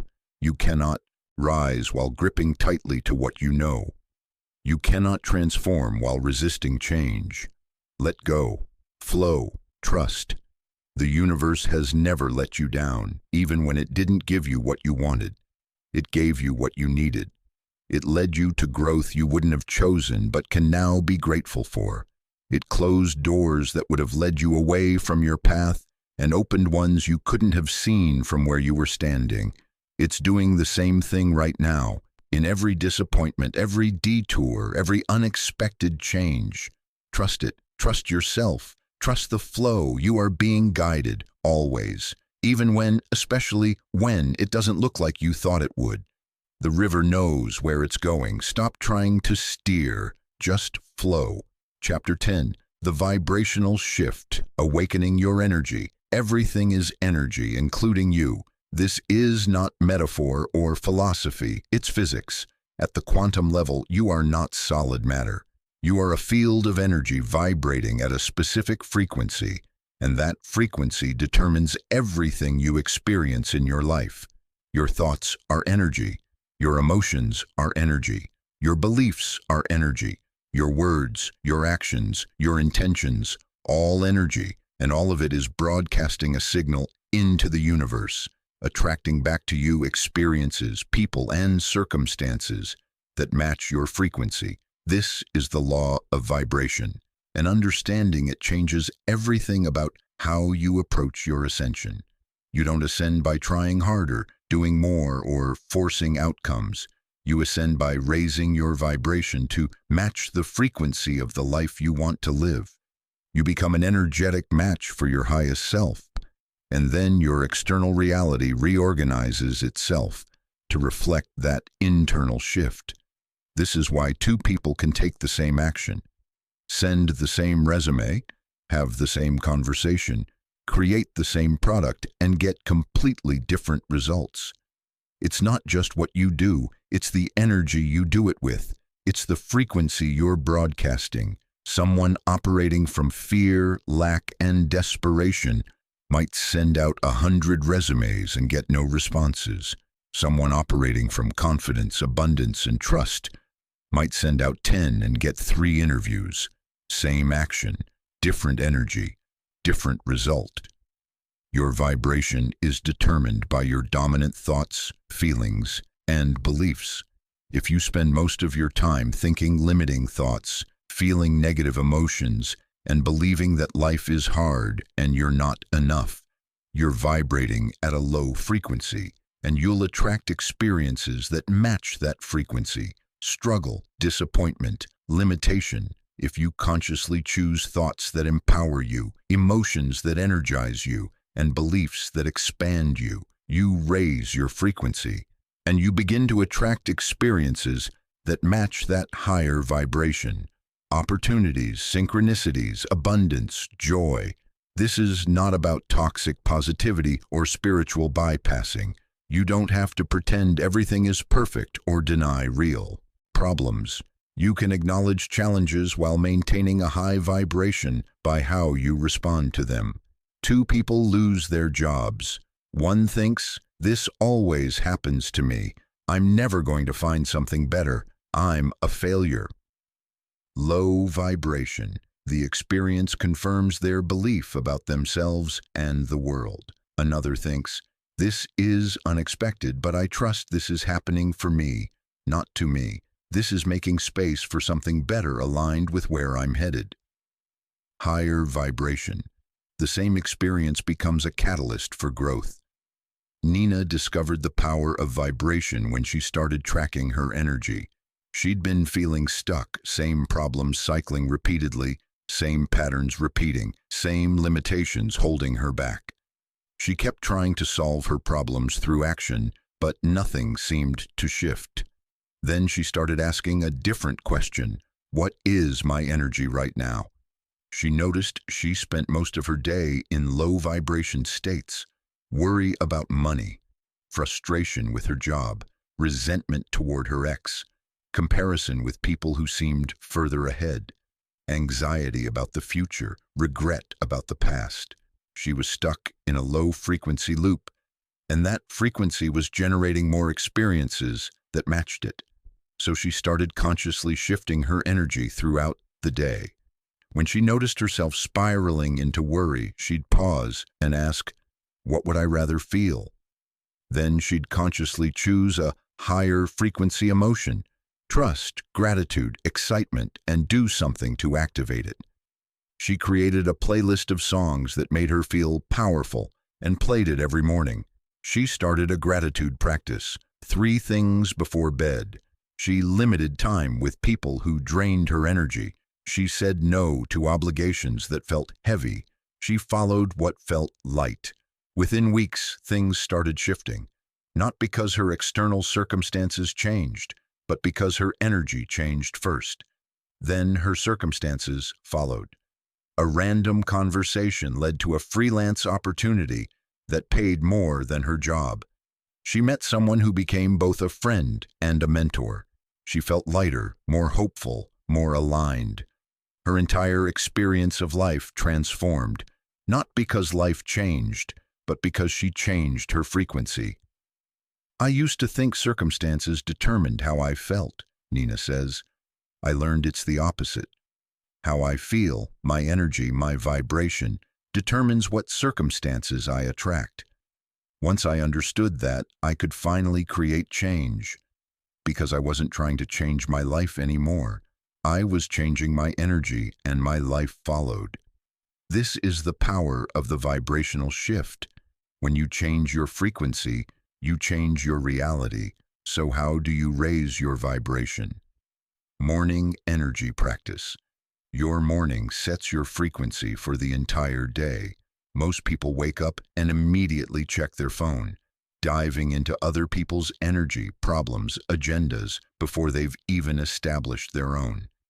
Instead, before you do anything else, take 5 minutes to set your frequency. Sit up in bed. Place your hand on your heart. Take 3 deep breaths. Ask yourself, how do I want to feel today? Choose words that resonate: peaceful, powerful, abundant, confident, joyful, aligned. Choose whatever frequency you want to embody, then repeat it like a mantra. I am peaceful, I am powerful, I am abundant. Say it until you feel it. Until the words activate the frequency in your body, then set an intention. Today, I am a vibrational match for my highest good. I attract experiences, people, and opportunities that align with my highest self. I trust that everything unfolding today is for my benefit. Do this every single morning. You're not asking or hoping, you're declaring. You're claiming your frequency before the world tries to dictate it to you. Throughout the day, notice when your energy drops. You'll feel it: heaviness, contraction, depletion. Pause. Ask, what just happened to my energy? Identify the thought, the person, the situation that shifted you. Then consciously raise it again. Move your body, put on music, step outside. Think about something you're grateful for. Recall a moment when you felt powerful. Do whatever brings you back to a higher frequency. Evening integration. Before bed, take inventory. What were the high vibration moments of your day? When did you feel aligned, joyful, flowing? Acknowledge them, celebrate them, feel gratitude for them. What were the low vibration moments? When did you feel contracted, heavy, stuck? Don't judge them, just notice them. Ask, what can I learn from this? How can I respond differently next time? Then release the day. You don't carry it into your sleep and tomorrow. Each day is complete. Each morning is new. High vibration habits. Certain practices naturally raise your frequency. Gratitude shifts you from lack to abundance. Movement shifts stagnant energy. Nature connects you to Earth's frequency. Music can instantly change your state. Laughter raises vibration immediately. Acts of kindness elevate everyone's energy. Creative expression channels high-frequency energy. Time with high-vibe people raises your baseline low-vibration awareness. Certain things consistently lower your frequency. Complaining keeps you in victim energy. Gossip entangles you in others' drama. Comparison generates lack and inadequacy. News consumption floods you with fear. Toxic relationships drain your energy. Environments that feel heavy or chaotic. Activities that feel obligatory rather than chosen. You can't avoid all low-vibration experiences. They're part of being human, but you can become conscious of them and choose not to stay there. You can notice when your energy drops and actively raise it again. Your vibration is your point of power. It's the one thing you have complete control over. You can't control what happens, but you can control your energy response to what happens. And your energy response determines your frequency, and your frequency determines what you attract. Next, this is the key to manifestation, to ascension, to transformation. You become an energetic match for what you want to create, and then reality reflects that back to you. You want abundance? Embody the energy of abundance. Gratitude for what you have. Generosity with what you can give. Trust that more is always coming. You want love? Embody the energy of love. Self-love, compassion, openness, worthiness. The belief that you are deserving of deep connection. You want purpose? Embody the energy of purpose. Clarity about your values, commitment to your path. Trust in your unique gifts. Stop chasing what you want in low vibration energy. Stop trying to force outcomes from a place of fear and lack. Instead, raise your frequency to match what you desire and watch it come to you. Not through magic, but through magnetism. You become the magnet. Your energy attracts the match. This is ascension. This is the shift. Not changing who you are, but awakening to the energetic being you've always been and learning to consciously direct your frequency. You are not a powerless victim of circumstance. You are a powerful creator of reality through the energy you emit every single moment. Choose your frequency. Raise your vibration. Become the match. Everything you desire is already vibrating at a certain frequency. The question is, are you? Chapter 11, The Divine Blueprint, Living Your Highest Purpose. You came here for a reason, not by accident, not randomly. You chose this life, this body, this time, this exact set of circumstances because your soul had a mission to fulfill. Before you were born, you created a blueprint, a divine design for your life that outlined your purpose, your gifts, your lessons, and your unique contribution to the world. This blueprint is encoded in your DNA, written in your heart, and whispered through your intuition every single day. You feel it, don't you? That pull toward something more, that knowing that you're meant for something specific, even if you can't quite name it yet. That restlessness when you're living out of alignment, that peace when you're moving toward your truth. That's your blueprint calling you home. Your purpose is not something you need to find, figure out, or create. It's something you need to remember and embody. It's already inside you, waiting to be activated. And the moment you align with it, everything changes. Not because your circumstances suddenly become perfect, but because you finally feel the click of rightness, the settling into place, the deep exhale of, yes, this is what I came here to do. Purpose is not always grand or visible. It's not always about changing the world or becoming famous or building an empire. Sometimes purpose is quiet. Sometimes it's teaching your children. Sometimes it's creating art that touches one person's heart. Sometimes it's being the friend who listens. Sometimes it's healing yourself so profoundly that your mere presence helps others heal too. Your purpose is unique to you. No one else can fulfill it. No one else has your exact combination of gifts, experiences, perspectives, and wounds. Your medicine is specific. Your offering is irreplaceable. And you will never feel truly fulfilled until you're living it. Michael worked in investment banking for 15 years, made excellent money, had all the markers of success. But he woke up every morning with a sense of dread. This wasn't what he was meant to be doing. He could feel it in his bones. But what was he meant to be doing? He had no idea. His entire adult life had been spent pursuing someone else's definition of success, his father's, society's, his own egos. He'd never stopped to ask what his soul actually wanted, until a health scare forced him to stop. A minor heart incident that was ultimately fine but scary enough to make him question everything. Lying in the hospital bed, he asked himself, if I died tomorrow, would I be proud of how I spent my life? The answer was devastating. No. So he started the process of discovering his divine blueprint. He hired a coach. He journaled relentlessly. He tried things he'd been curious about but had dismissed as impractical. Pottery, mentoring young people, volunteering at a community center, and in that exploration, a pattern emerged. He came alive when he was helping others, not managing their money that had never lit him up, but helping them see their potential, believe in themselves, create plans for their dreams. He realized his gift was not finance. His gift was seeing people's greatness before they saw it themselves. His gift was belief. His gift was championing others. Within 2 years, Michael had transitioned out of banking and into executive coaching. He took a significant pay cut, but he felt rich in ways money had never made him feel. He was finally living his blueprint. I spent 15 years climbing a ladder that was leaning against the wrong building, Michael says now. The moment I found my actual building and started climbing that ladder, even from the bottom rung, I felt more successful than I ever had at the top of the wrong one.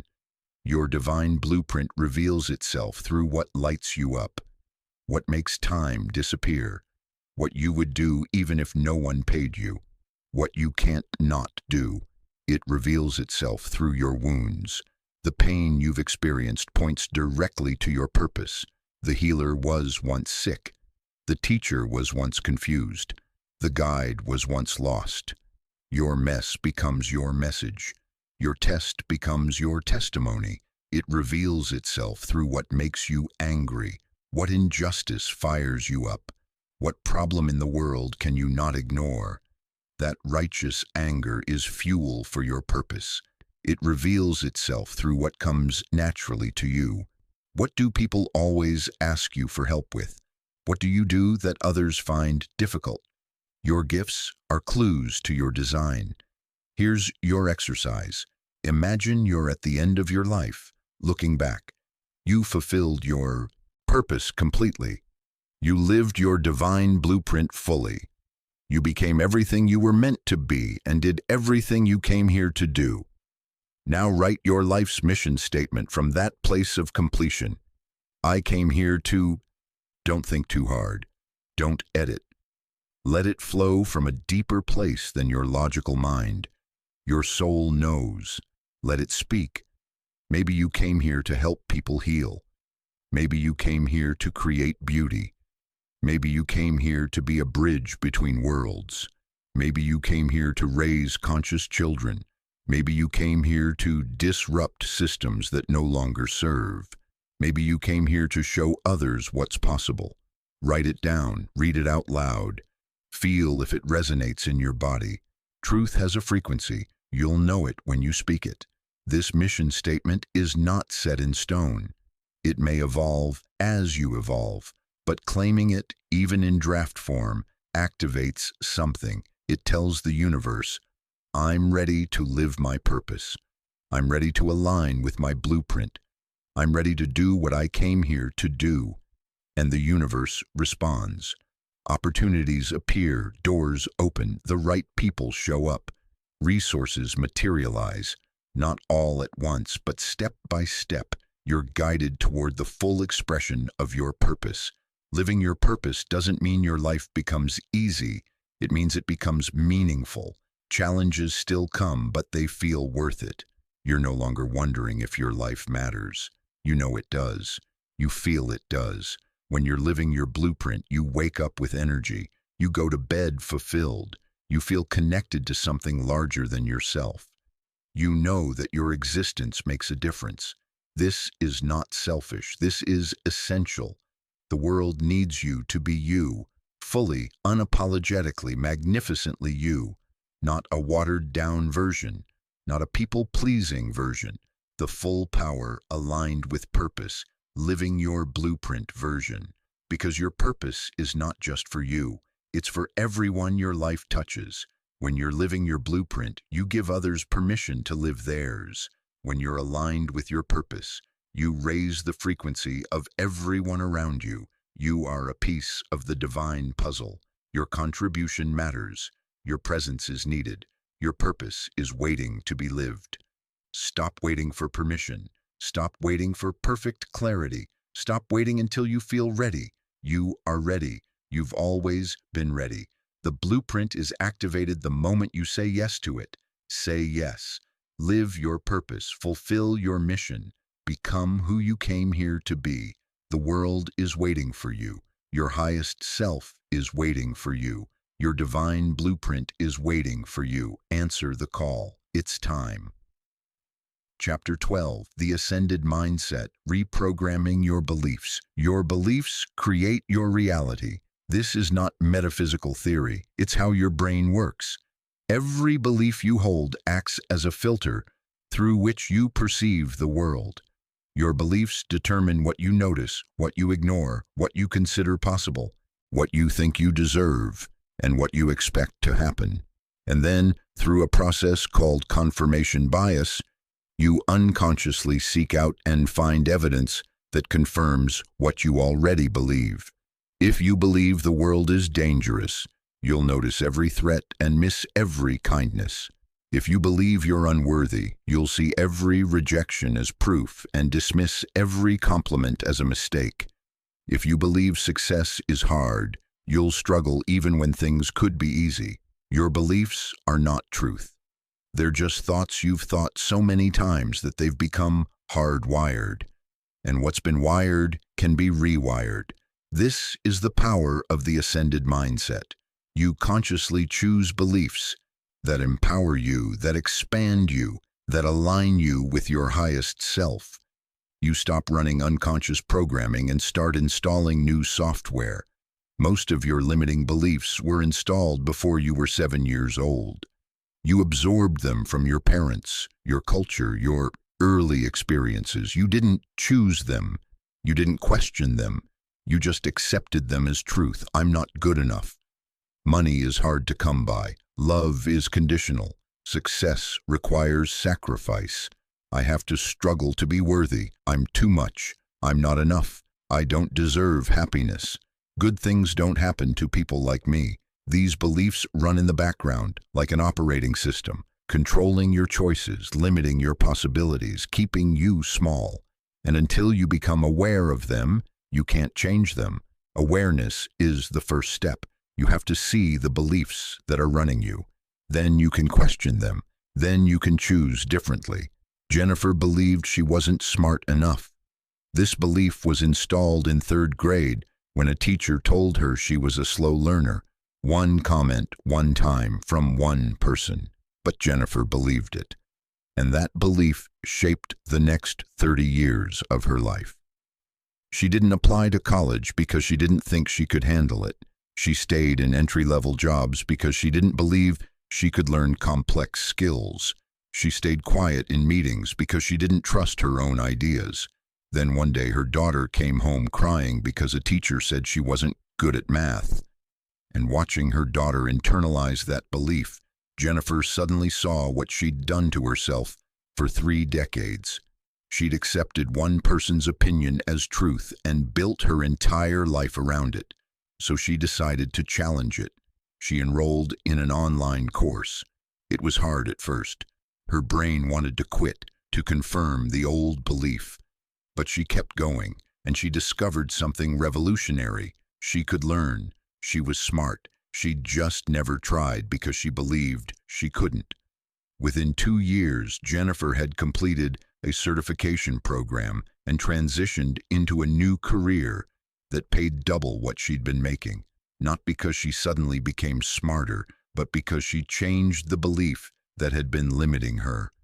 I wasted 30 years believing I wasn't capable, Jennifer says, all because I accepted someone else's judgment as fact. Once I questioned that belief and chose a new one, everything opened up. I'm angry about the lost time, but grateful I finally woke up.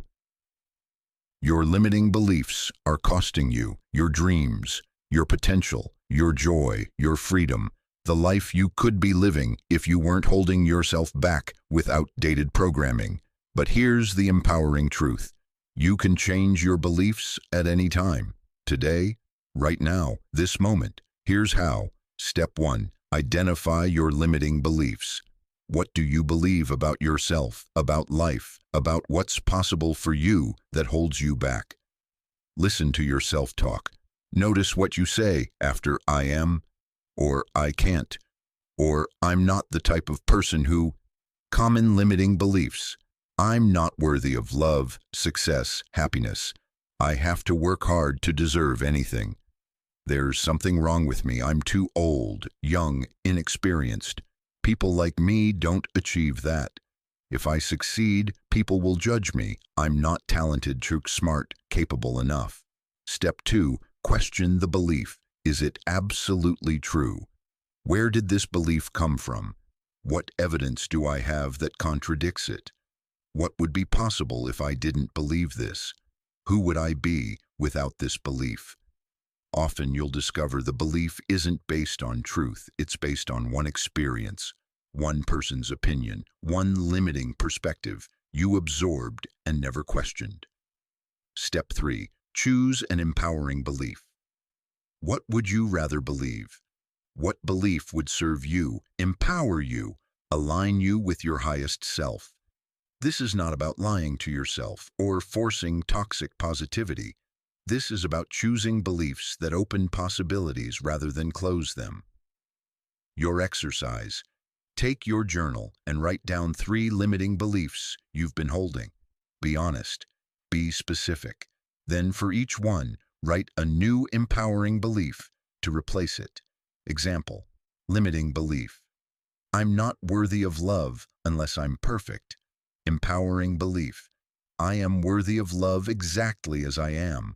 My imperfections make me real, relatable, and human. Limiting belief. Success requires sacrifice and suffering. Empowering belief. Success flows to me naturally when I'm aligned with my purpose. I can be successful and balanced. Limiting belief. I'm too old to start something new. Empowering belief. Every stage of life brings unique wisdom. I'm starting from a place of experience and clarity that I didn't have when I was younger. Step 4. Embody the new belief. This is the crucial step most people skip. It's not enough to write down a new belief. You have to practice it, embody it, act as if it's already true. When your old belief tries to run, catch it. No, that's the old programming. This is my new truth. Then act from the new belief. If your new belief is, I am worthy of abundance, but you still hesitate to charge what you're worth or invest in yourself, you're not embodying it yet. Practice small acts of worthiness. Make decisions from the belief, not despite it. Your brain learns through repetition and experience. Every time you act from your new belief, you strengthen that neural pathway. Every time you catch the old belief and choose differently, you weaken its hold. Within weeks, the new belief starts to feel more natural. Within months, it becomes your default. Within a year, you won't even remember what it felt like to believe the old story. The ascended mindset is not about denying reality or pretending everything is perfect. It's about choosing empowering interpretations, seeing possibilities instead of limitations, and believing in yourself even when evidence is still building. Because here's the secret.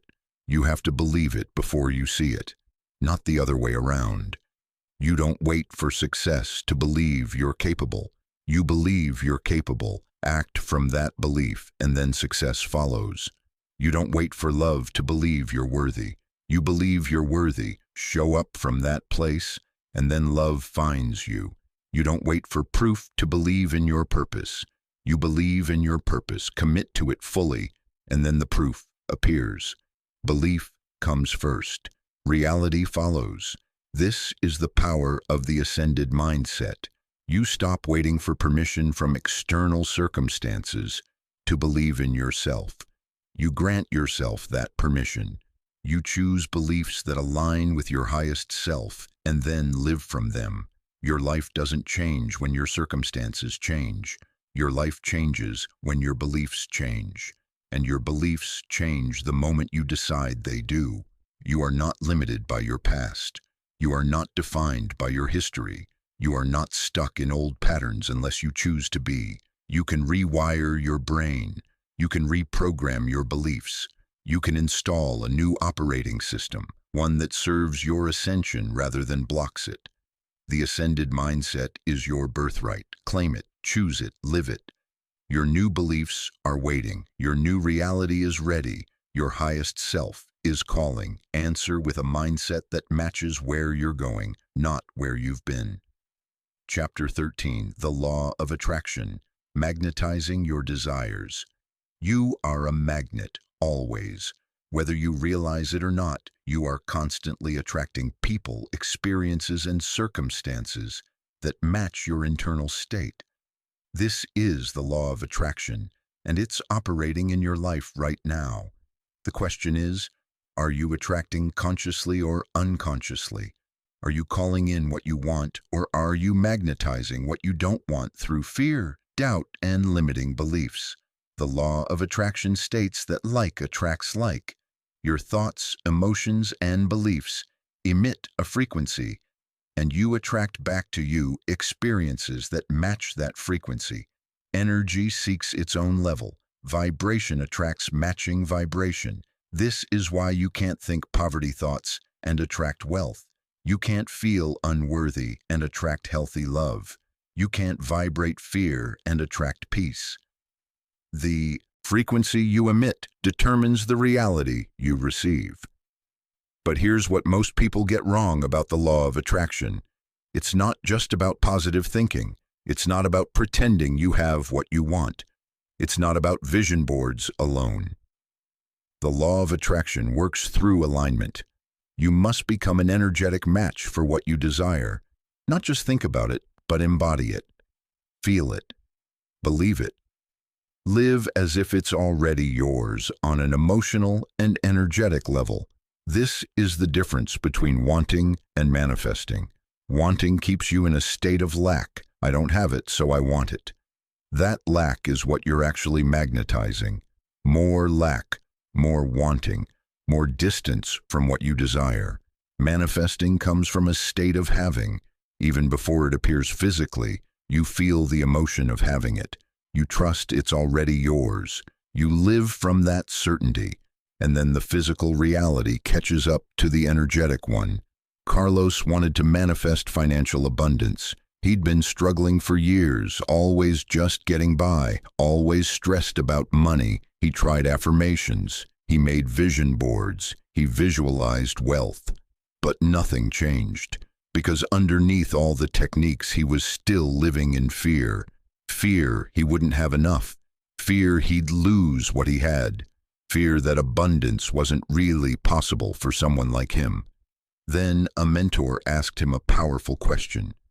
If you already had all the money you desire, how would you feel every day? Carlos thought about it. I'd feel free, peaceful, generous. I'd feel like I could breathe.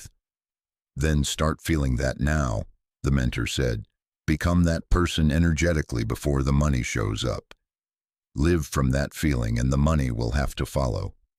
So Carlos practiced. Every morning he spent 10 minutes feeling abundant, not visualizing dollar signs, but feeling the emotional state of abundance, peace, freedom, generosity, safety, possibility. He started making decisions from that place. Instead of hoarding his money in fear, he gave generously when inspired. Instead of staying in a job he hated because it was safe, he took a risk on an opportunity that excited him. Instead of thinking, I can't afford that, he thought, how can I create this? His entire energy shifted. He stopped vibrating scarcity and started vibrating abundance. And within 6 months, everything changed. The risk he took led to a business partnership that tripled his income. Unexpected opportunities appeared. Money showed up from sources he hadn't anticipated. Not because he worked harder, but because he became an energetic match for abundance. The law of attraction worked the whole time, Carlos says. I was just using it wrong. I was attracting from fear and lack. Once I started attracting from abundance and trust, everything shifted. The external just reflected the internal. This is how you consciously work with the law of attraction. Step 1. Get crystal clear on what you want. Vague desires create vague results. The universe responds to clarity. What do you actually want? Not what you think you should want, not what would impress others. What does your soul desire? Be specific. Don't just say more money. How much? By when? For what purpose? Don't just say a relationship. What kind?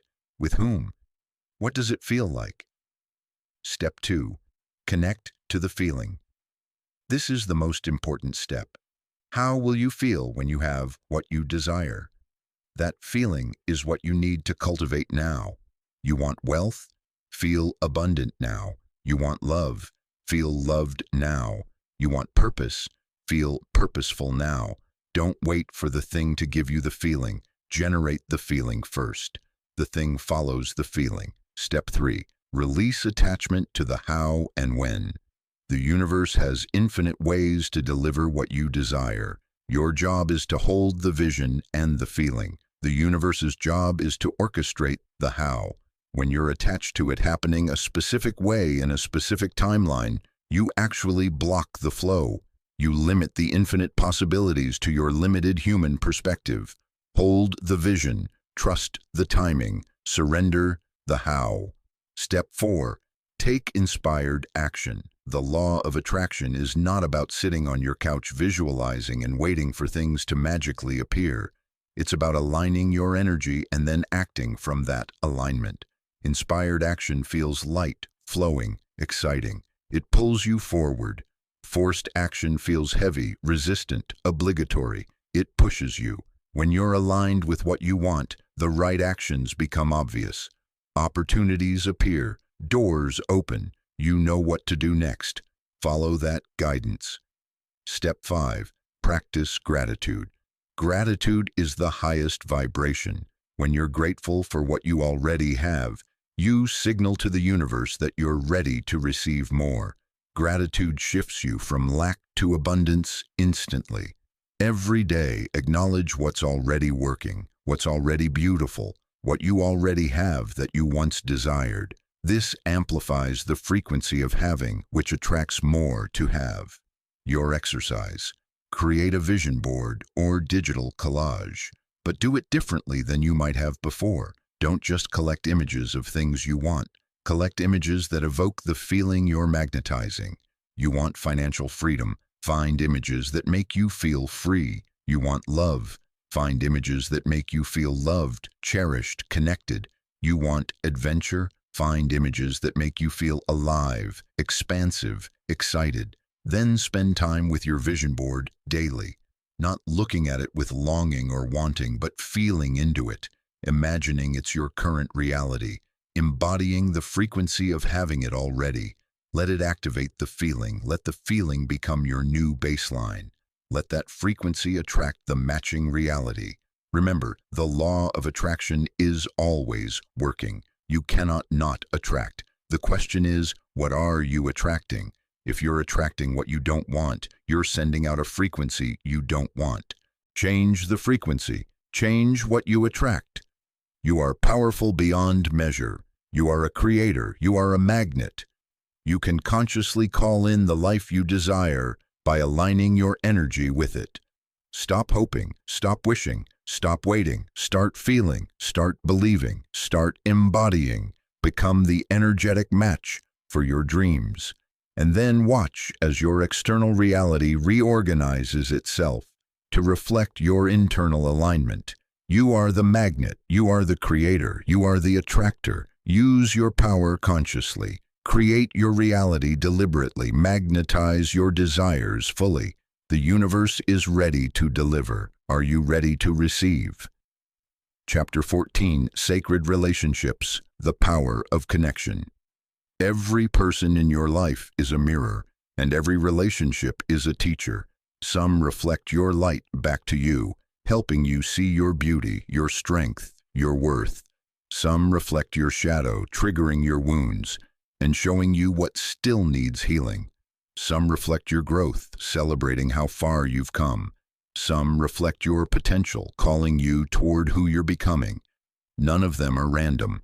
Every relationship you've ever had, romantic, familial, friendly, professional, even brief encounters, is divinely orchestrated for your evolution.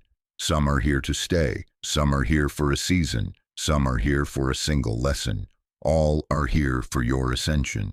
But relationships can either accelerate your growth or block it, support your transformation or resist it, reflect your highest self or reinforce your smallest self. The question is, are your relationships aligned with where you're going, or are they anchoring you to where you've been? As you ascend, your relationships must evolve. Some will evolve with you, some will fall away. Some new ones will arrive that match your new frequency. This is natural, though rarely easy. The most important relationship on your ascension journey is the one with yourself, because how you relate to yourself sets the template for every other relationship in your life. If you don't love yourself, you'll attract people who don't love you fully. If you don't respect yourself, you'll tolerate disrespect from others. If you don't believe you're worthy, you'll accept breadcrumbs instead of full nourishment. If you abandon yourself, you'll attract people who abandon you. But when you heal your relationship with yourself, when you learn to love, honor, respect, and cherish yourself fully, your external relationships transform. Some heal, some end. New ones arrive that actually match who you've become. Sophia experienced this painful transformation. She had always been the giver, the fixer, the one who sacrificed herself for others. Her relationships were built on her being needed, not on mutual respect and genuine connection. Her friends called when they had problems but rarely asked how she was doing. Her family expected her to show up for everyone but never showed up for her. Her romantic relationships followed. The same pattern. She gave everything, received little, and told herself it was love. When she started her ascension journey, everything changed. As she raised her frequency, as she started valuing herself, as she stopped abandoning herself to please others, her relationships became uncomfortable. Her friends got upset when she couldn't drop everything to help them. Her family criticized her for setting boundaries. Her partner accused her of being selfish when she started expressing her own needs. Sophia was heartbroken. Wasn't ascension supposed to make life better? Why was everything falling apart? Then her therapist reframed it. Nothing is falling apart. Your relationships are simply showing you that they were built on you being small. Now that you're growing, those dynamics don't work anymore. The question is, will they evolve with you, or will they resist your growth? Some relationships evolved. Her best friend, after initial resistance, apologized and started showing up differently. They built a new, more balanced friendship. Some relationships ended. Her partner refused to adapt. The relationship ended. It hurt, but Sophia realized she'd rather be alone and authentic than partnered and pretending. Some new relationships arrived. People who saw her, valued her, matched her energy. Relationships built on mutual respect, reciprocity, and genuine love. Relationships that supported her growth instead of demanding her shrinkage. I had to lose some relationships to gain myself, Sophia says now. It was the hardest part of my ascension, but I couldn't become who I was meant to be while staying in relationships that required me to stay who I was. This is the paradox of sacred relationships. To have truly aligned connections, you must be willing to release misaligned ones. To attract people who see you, you must stop hiding. To create relationships that honor you, you must stop tolerating those that don't. Sacred relationships share certain qualities. Reciprocity. Both people give and receive. Neither is always the helper or always the helped. Energy flows both ways. Growth support. They celebrate your evolution, even when it's uncomfortable for them. They don't need you to stay small to feel safe. Authenticity. You can show up fully without masks or performance. They love the real you, not the edited version. Healthy boundaries. Both people respect each other's limits, needs, and autonomy. Love doesn't require sacrifice of self. Mirror work. They reflect both your light and shadow, helping you see yourself more clearly. You do the same for them. Look at your current relationships through this lens. Which relationships have these qualities, which don't? Your exercise. Write down 3 relationships that need healing, whether that's deeper healing within the relationship or healing your own participation in it. For each relationship, answer these questions. What pattern keeps repeating in this relationship? What is this relationship trying to teach me?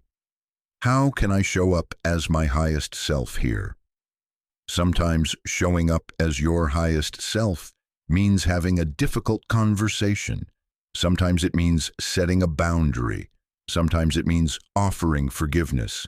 Sometimes it means walking away. Sometimes it means changing how you engage without expecting them to change. You cannot control another person. You can only control yourself. But when you change how you show up, the entire dynamic shifts. Either the relationship evolves to match your new frequency, or it naturally falls away because it can no longer coexist with who you're becoming. Both outcomes are perfect. Both serve your ascension. Remember, you are not responsible for other people's growth, happiness, or healing. You are only responsible for your own. When you focus on being your highest self, you inspire others through example, not through fixing, saving, or martyring yourself. The most loving thing you can do for others is to love yourself fully, to honor your truth, to live from your highest self, to refuse to stay small so they can stay comfortable. This is not selfish, this is sacred. Because when you ascend, you raise the frequency of every relationship you're in. You give others permission to grow too. You model what's possible. Your relationships are not meant to complete you. You are already complete. They're meant to complement you, reflect you, celebrate you, and grow with you. Choose relationships that honor your ascension. Release relationships that resist it, and trust that the right people are already on their way to you, matching your new frequency, ready to walk this path with you. You deserve sacred relationships. You deserve to be seen, valued, honored, and loved for exactly who you are. And the moment you fully believe that, relationships that match that belief arrive. Chapter 15, Mastering Intuition, the Voice of the Soul. You have a guidance system built into you, more accurate than GPS, more reliable than logic, more intelligent than any external advice. It's your intuition, and it's speaking to you all the time. That gut feeling that tells you yes or no before your mind understands why. That sudden knowing that arrives without explanation. That sense of rightness or wrongness about a decision. That whisper that says, pay attention, or go this way, or not yet. This is not random. This is not your imagination. This is your soul speaking, your higher self guiding, your connection to universal intelligence, transmitting information your conscious mind hasn't accessed yet. And learning to trust it is one of the most powerful skills you can develop on your ascension journey, because your mind can be fooled. Your emotions can be manipulated. Your logic can be limited by incomplete information. But your intuition knows. It sees the bigger picture. It accesses wisdom beyond your conscious awareness. It connects you to information you couldn't possibly know rationally. The problem is, most people have been trained to ignore it, to override it with logic, to dismiss it as illogical, to wait for proof before trusting what they feel. But intuition doesn't work that way. Intuition comes first. Proof comes later. If you wait for proof, you miss the guidance. Think about every time you've said, I knew I shouldn't have done that, or something told me not to go, or I had a feeling about them. You knew, your intuition told you, but you didn't listen. You let your mind talk you out of it. You let other people convince you otherwise. And you were right the first time. Isabella learned to trust her intuition the hard way. She was offered what looked like a dream job, prestigious company, impressive title, significant pay increase. On paper, it was perfect. Everyone congratulated her. Her parents were thrilled. Her friends were envious. But something felt off. She couldn't explain it. There was no logical reason to say no. But in her gut, in her body, something said, this isn't right for you. She ignored it. How could she turn down such an opportunity? What if nothing better came along? What would people think? She took the job. Within 3 months, she was miserable. The culture was toxic. The role wasn't what they'd promised. Her boss was impossible. She felt trapped, anxious, depleted. She lasted a year before quitting, and the moment she resigned, the first thing she felt was, I knew on day one Why didn't I trust myself? Because she'd been trained not to, because society values logic over intuition, because we've been taught to trust external authority more than internal knowing. But Isabella learned. When the next opportunity came, one that looked less impressive on paper but felt right in her body, she trusted the feeling. She said yes, and it changed her life. That role led to connections, experiences, and growth that the dream job never would have. Now I check with my gut before I check with my mind, Isabella says. Logic has its place, but my intuition sees things my mind can't. It's never been wrong. I'm just getting better at listening. Your intuition speaks in many ways. Physical sensations, tightness in your chest, butterflies in your stomach, a sense of expansion or contraction, goosebumps, nausea, relaxation. Your body knows before your mind does. Sudden knowing, information that arrives fully formed without thinking through it. You just know. You can't explain how, but you're certain. Dreams and symbols, messages that come during sleep or through recurring symbols, numbers, animals, or patterns in your waking life. Emotional responses, feelings that don't match the situation logically, but are telling you something important. Unease around someone who seems nice.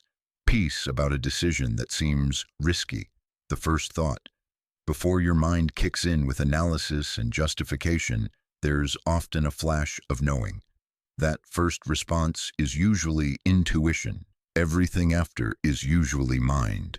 The key to developing intuition is learning to distinguish it from fear, ego, or wishful thinking. Intuition feels calm, clear, neutral. It doesn't argue or convince. It simply states. It often feels like truth settling into your body. Fear feels panicked, urgent, loud. It catastrophizes. It tries to protect you by keeping you small or stuck. Ego feels superior, defensive, attached to being right. It compares. It justifies. It needs validation. Wishful thinking feels like hope without grounding. It wants something to be true so badly that it convinces itself it is. Practice discernment. When you get a hit of intuition, pause. Feel into it. Does it feel like truth, or does it feel like fear dressed up as intuition? Truth has a quality of calm certainty. Fear has a quality of anxious urgency. Your exercise, the gut check practice. For the next week, before making any decision, big or small, practice this. Pause. Take 3 breaths. Place your hand on your belly. Ask your gut, what is the truth here? What should I do? Then listen. Not with your mind, but with your body. Does your body expand or contract? Does it feel light or heavy? Does it lean toward yes or no? Trust the first response. Don't second guess it. Just notice it and honor it. Start with small decisions.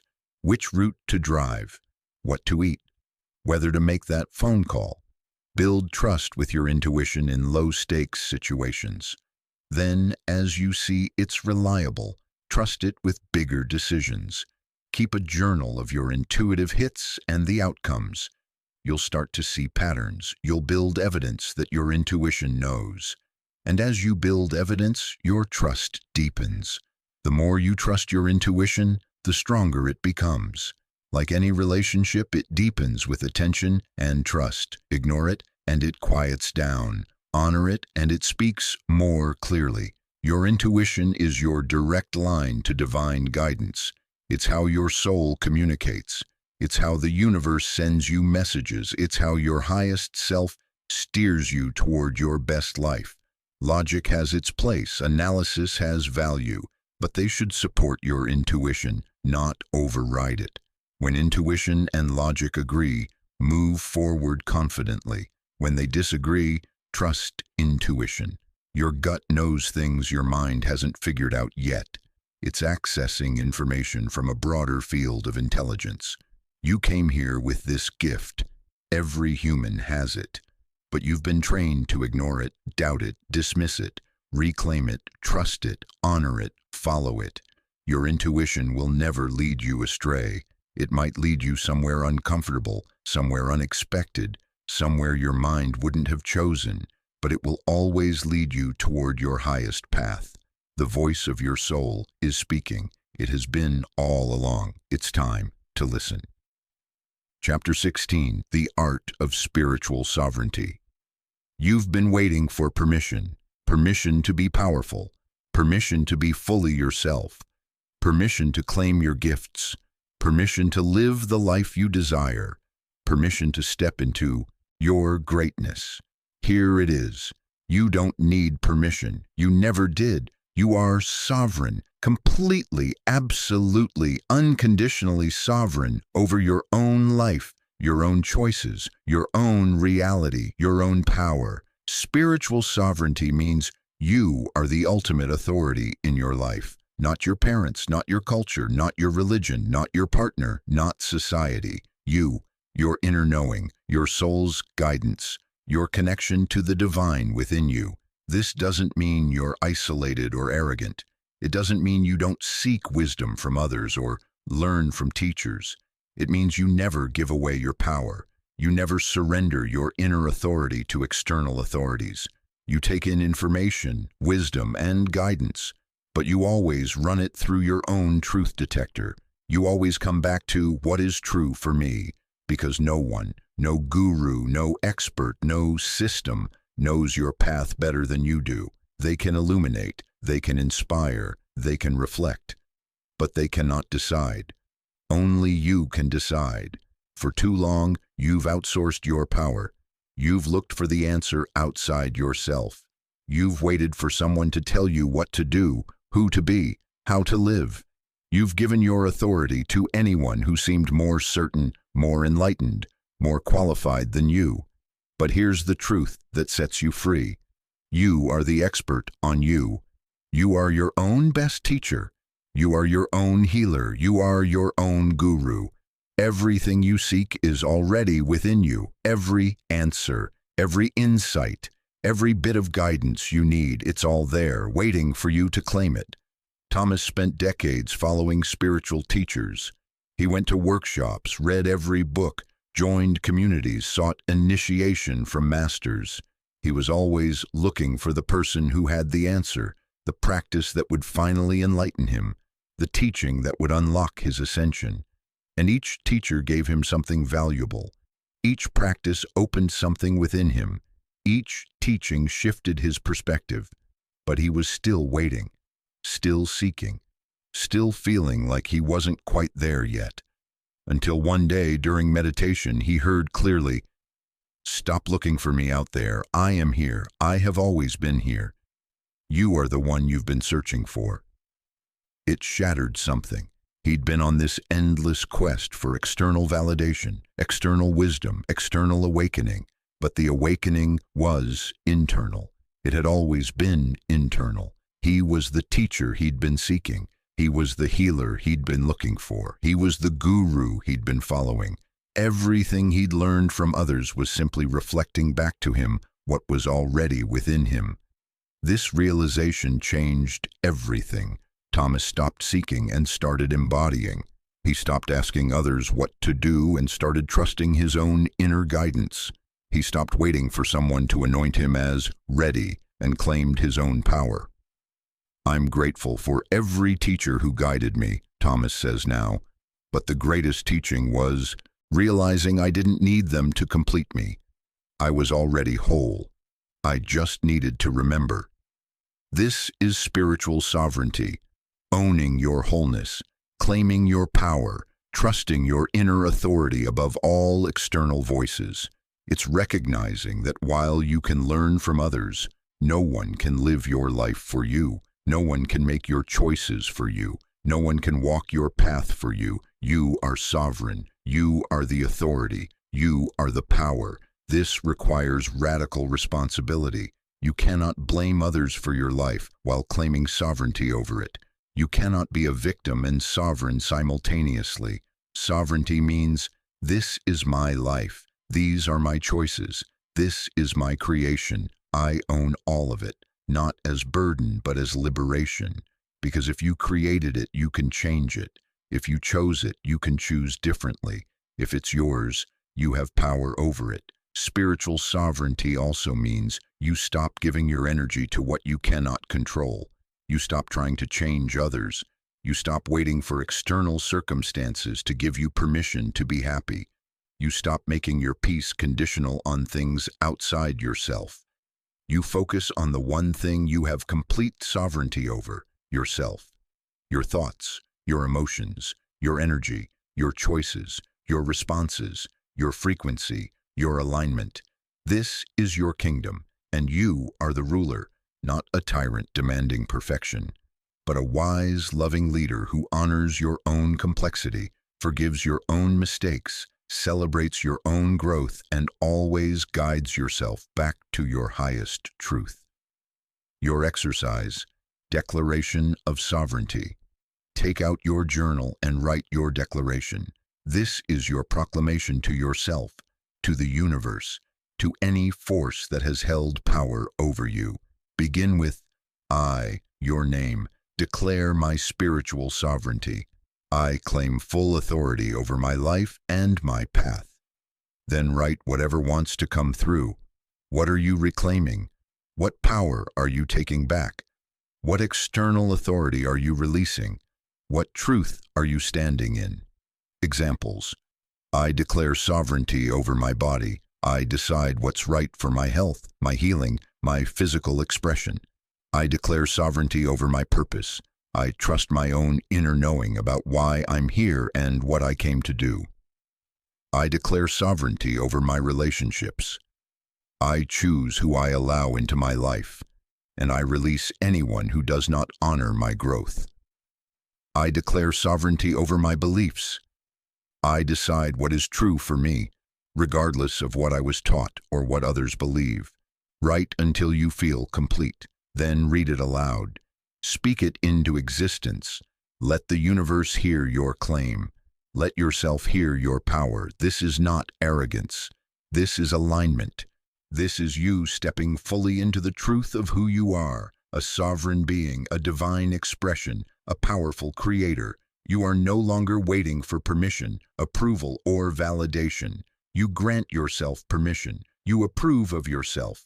You validate your own experience. You are the one you've been waiting for. You are the authority you've been seeking.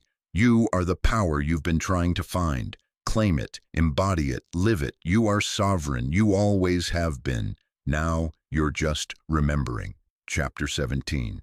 Embodying unconditional love. Love is not something you do. Love is what you are. At your core, beneath all the conditioning and fear and wounding, you are love itself. Pure, unconditional, infinite love. Not the romantic kind. Not the conditional, I'll love you if you meet my needs kind. But the love that simply is. The love that sees the divine in all things. The love that accepts everything exactly as it is while still holding space for transformation. This is the frequency of ascension, because you cannot ascend while holding on to judgment, resentment, bitterness, or conditional love. You cannot rise in frequency while keeping your heart closed. You cannot embody your highest self while withholding love from yourself or others. Unconditional love is the ultimate vibration. It heals, it transforms, it liberates, it connects you to source, to others, to your own soul. It is the answer to every question, the solution to every problem, the medicine for every wound. But here's what stops most people. They think they need to start by loving others unconditionally. They try to force themselves to love people who hurt them, to forgive the unforgivable, to open their hearts to those who've closed theirs. This is backwards. You cannot give what you don't have.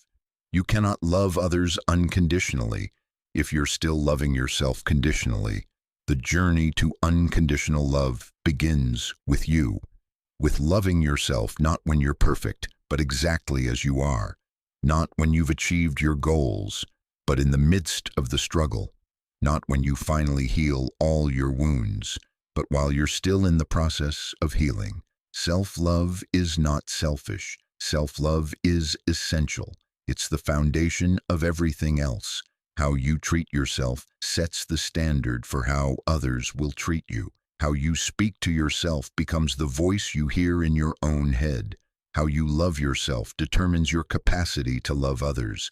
And most people are brutal with themselves, constantly criticizing, never satisfied, always finding fault, comparing themselves to others and coming up short, punishing themselves for not being further along, withholding love until they've earned it through achievement or perfection. This is the opposite of ascension. Ascension happens through love, not through punishment, through acceptance, not through rejection, through compassion, not through criticism. Maria learned this lesson when everything in her life fell apart. Her business failed, her relationship ended, her health declined. She felt like a failure at everything, and the voice in her head was merciless. You're not good enough. You'll never succeed. You don't deserve happiness. Look at what a mess you've made of your life. One night, at her lowest point, she looked in the mirror and saw not herself, but a wounded child, scared, alone, desperate for love and acceptance. And something shifted. She realized she'd been treating herself the way her critical father had treated her. She'd internalized his voice and made it her own. She'd spent decades withholding love from herself, believing she needed to earn it. But that wounded child in the mirror deserved love, not because she was perfect, not because she had it all figured out, but because she existed, because she was a human being doing her best, because love shouldn't be conditional. Maria started speaking to herself differently. When the critical voice arose, she'd pause and ask, "Would I say this to a child I loved?" If the answer was no, she'd consciously choose different words. You're trying your best. It's okay to struggle. You're worthy of love right now, not someday when you get it right. I see you. I love you. I'm proud of you for not giving up. It felt awkward at first, forced, like she was lying to herself. But she kept practicing, and gradually something profound happened. The love she was offering herself started to take root. She started believing it. She started feeling it. And as she learned to love herself unconditionally, everything else shifted. She had more compassion for others. She attracted healthier relationships. She made better choices because they came from love, not from fear or self-punishment. She rebuilt her life from a foundation of self-love, and this time it was solid. I thought self-love was something I'd achieve after I fixed myself, Maria says now. I learned it's the opposite. Self-love is what allows you to heal. You have to love yourself through the mess, not wait until you've cleaned it up. This is the practice of unconditional love, loving yourself and others without conditions, without requirements, without needing them to be different than they are. This doesn't mean accepting abuse or tolerating mistreatment. Boundaries and love coexist. You can love someone unconditionally and still choose not to be in relationship with them. Love doesn't require staying in harm's way. Unconditional love means, I see you as you are. I accept your humanity. I honor your journey. I don't need you to be perfect for me to love you. I don't need you to change for me to see your worth. And most importantly, I offer this same love to myself. Your exercise daily self-love practice. Every morning before you do anything else, place your hand on your heart. Take 3 deep breaths, then speak these words to yourself, or create your own that resonate more deeply. I love you. I see you. I honor you. You are worthy exactly as you are. You are enough. You are doing your best, and your best is enough. I'm proud of you. I'm with you. You are not alone. Say it until you feel it, until the words land in your heart, until something softens. Throughout the day, whenever you catch yourself in self-criticism, pause, take a breath, choose love instead. I love you even when you make mistakes. I love you even when you're struggling. I love you because you exist, not because you're perfect. Before bed, Place your hand on your heart again. Thank yourself for making it through another day. Acknowledge what you did well. Forgive yourself for where you fell short. Remind yourself, I love you always, unconditionally. This practice might feel uncomfortable at first. You might resist it. Your ego might mock it as silly or self-indulgent. Your inner critic might argue you don't deserve it. Do it anyway, because you do deserve it, because this is how you heal, because this is how you ascend, because unconditional love for yourself changes everything. And as you learn to love yourself unconditionally, you'll find it becomes easier to love others the same way, not because you're trying to, but because love is what you are. And when you're full of it, it naturally overflows. You cannot hate yourself into a version of yourself you love. You cannot shame yourself into transformation. You cannot criticize yourself into ascension. You can only love yourself there. Love is the path. Love is the practice. Love is the destination. Embody it. Live it. Be it. You are love. You always have been. Now you're just remembering. Chapter 18, The Role of Service, Ascension Through Giving. Here's a paradox. The fastest way to ascend is to help others ascend. The quickest path to fulfillment is through serving others. The most direct route to abundance is through giving. This seems backwards to the ego. The ego says, get yours first. Take care of yourself before helping others. Accumulate what you need before giving anything away. Protect your resources, but the soul knows differently. The soul understands that we are all connected, that in lifting others, we lift ourselves, that in giving, we receive, that in serving, we grow.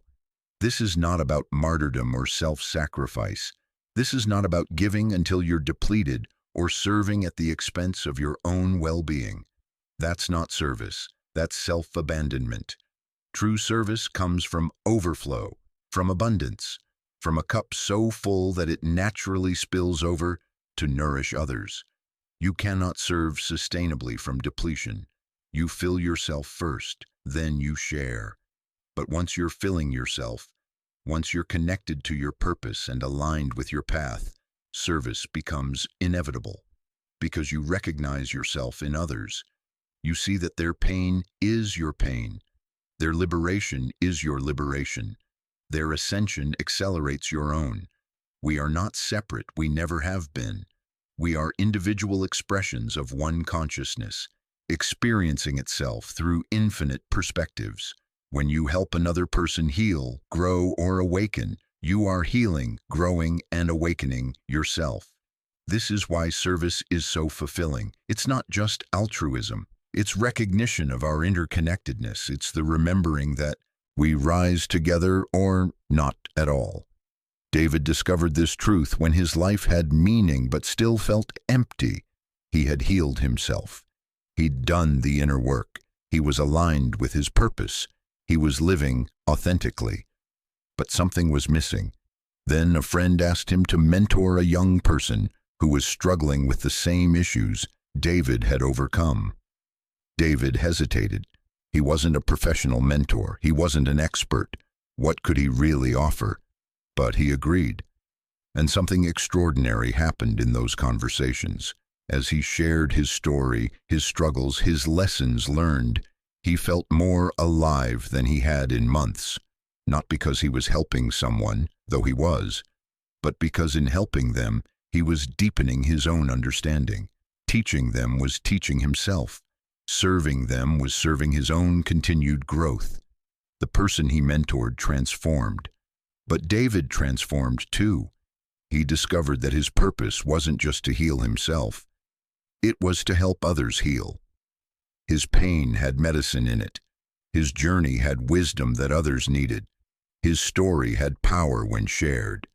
He started mentoring more people, then teaching small groups, then speaking publicly about his journey. Each level of service took him to new levels of his own ascension, not because service was earning him spiritual points, but because service was activating gifts he didn't know he had. It was connecting him to people who reflected back his growth. It was giving his life a meaning that self-focus alone never could. I thought ascension was about getting myself to a certain level, and then I'd be done, David says. I learned it's not a destination, it's a continuous spiral, and the more I serve others on their journey, the higher my own spiral goes. We're not climbing separate mountains, we're all climbing together. This is the role of service in ascension. It's not obligation, it's evolution. It's recognition that your gifts are not just for you. They're meant to be shared. Your healing is not just for you, it's medicine for others. Your growth is not just for you, it's an invitation for others to grow too. Service takes infinite forms. It doesn't have to be grand or public. It doesn't require a platform or a title. Service is any moment you choose to show up with love, with presence, with genuine care for another's well-being. Service is listening deeply when someone needs to be heard. Service is offering your gift freely when you see it could help. Service is being kind to the stranger who serves you coffee. Service is showing up fully in your relationships. Service is parenting with consciousness. Service is creating art that uplifts. Service is doing your work with integrity. Service is being the calm presence in chaos. Every moment offers an opportunity for service, not as duty, but as love made visible. Your exercise, daily acts of kindness. For the next 30 days, commit to one act of service daily, without expectation, without needing recognition, without keeping score. Some days it might be significant, helping someone move, offering professional expertise for free, donating to a cause that matters. Other days it might be simple, holding a door, complimenting a stranger, letting someone merge in traffic with a smile. The size doesn't matter. The intention does. You're practicing being of service.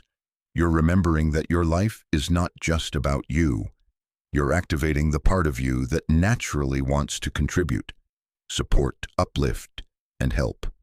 Notice how it feels, not just for the recipient, but for you. Notice if your energy shifts, if your mood lifts, if meaning deepens, if connection strengthens. Keep a journal of your daily service. Write what you did and how it felt. Watch the pattern emerge. Watch how giving creates a flow of receiving. Watch how serving others expands your own capacity. Because service is not sacrifice. Service is circulation. Energy moves, love flows, abundance multiplies. When you hoard, you stagnate. When you share, you expand. Your ascension is not meant to be a solo journey. You're meant to reach back and pull others up as you climb. You're meant to light the path for those behind you. You're meant to create ripples that extend far beyond your individual life. This is how consciousness evolves, not through isolated enlightenment, but through collective awakening. One person healing, then helping another heal. One person finding their purpose, then showing others theirs is possible too. One person ascending, then extending a hand to lift another. You've been given gifts, you've gained wisdom, you've learned lessons. They weren't given to you to keep.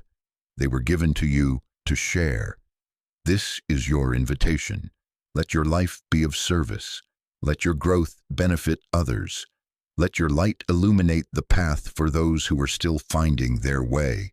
Not from obligation, but from love. Not from duty, but from overflow. Not because you have to, but because you get to. You've been served by others on your journey. Teachers, guides, friends, strangers, who showed up at the right moment with exactly what you needed. Now it's your turn. Now you get to be that person for someone else. Service is not separate from your ascension. Service is your ascension expressed. It's love made tangible. It's purpose made real. Give freely, serve joyfully, lift others generously, and watch how your own ascension accelerates as you do. Chapter 19, The Eternal Now. Living in the present moment. Right now, in this very moment, you are free. Complete, whole, perfect, exactly as you are. Not someday when you achieve your goals, not in the past when things were different, not in the future when everything finally falls into place. Now, this moment, this breath, this heartbeat, this is where your power lives. This is where your peace exists. This is where your life is actually happening. Yet most people spend almost no time in the present moment. They're either rehashing the past or rehearsing the future, replaying old conversations or worrying about ones that haven't happened, regretting what they did or anxious about what they'll do, living everywhere except where they actually are, and in doing so, they miss their entire life, because life is not happening in your memories or your imagination. Life is happening now, and now, and now. The eternal now is not a concept, it's the only reality. The past exists only as thoughts in the present. The future exists only as projections in the present. All you ever have, all you ever will have, is this moment. And when you're fully present in this moment, not thinking about it, but experiencing it, something miraculous happens. The anxiety dissolves, the regret releases, the striving stops. You simply are. And in that simple being, you touch the eternal. This is the secret that mystics have taught for millennia. The kingdom of heaven is not someplace you go. It's something you realize is already here, now, when you become present enough to see it. But presence is hard. Your mind is not designed for presence. It's designed for survival, which means constantly scanning for threats from the past and preparing for dangers in the future. Your mind is a time-traveling machine, and it will pull you out of now over and over again. This is not a problem to solve. This is simply how the mind works. Presence is not about stopping your thoughts. It's about noticing when you've been pulled into thought and gently returning to now, again and again and again. This is the practice, not achieving some permanent state of presence, but continuously choosing to return to now. Elena spent years chasing the future. She'd think, I'll be happy when I get the promotion. Then she'd get the promotion and think, I'll be happy when I meet someone. Then she'd meet someone and think, I'll be happy when we get married. Then they'd get married and she'd think, I'll be happy when we have a house. The goalpost kept moving. She was always living in the next moment, never in this one. Always believing that happiness was just one achievement away, always missing the life that was unfolding right in front of her. Then her husband was diagnosed with a serious illness. Suddenly, the future she'd been living in became uncertain. The plans she'd been focused on became irrelevant. All that mattered was now, this day, this moment, this breath together. And in the midst of crisis, Elena discovered presence. She stopped thinking about tomorrow and started being here today. She stopped waiting for some perfect future and started appreciating this imperfect present. They'd have coffee in the morning, and instead of mentally planning her day, she'd be there, tasting the coffee, feeling the warmth of the cup, seeing the light in his eyes. Gratitude for this simple moment together. Her husband recovered, but Elena's relationship with time changed permanently. She'd learned that all those years she spent chasing the future, she was missing her actual life. All the happiness she was postponing was available in every moment. She just hadn't been present enough to feel it. I used to think the present moment was just a bridge between the past and future, Elena says. I learned it's the only moment that's real. Everything else is just mind. Now is where life happens. Now is where love lives. Now is where peace exists. I spent decades missing it. I won't miss it anymore. The eternal now is not passive. It's not about becoming complacent or stopping growth. It's about being fully alive in this moment while moving toward your future. It's about enjoying the journey instead of only focusing on the destination.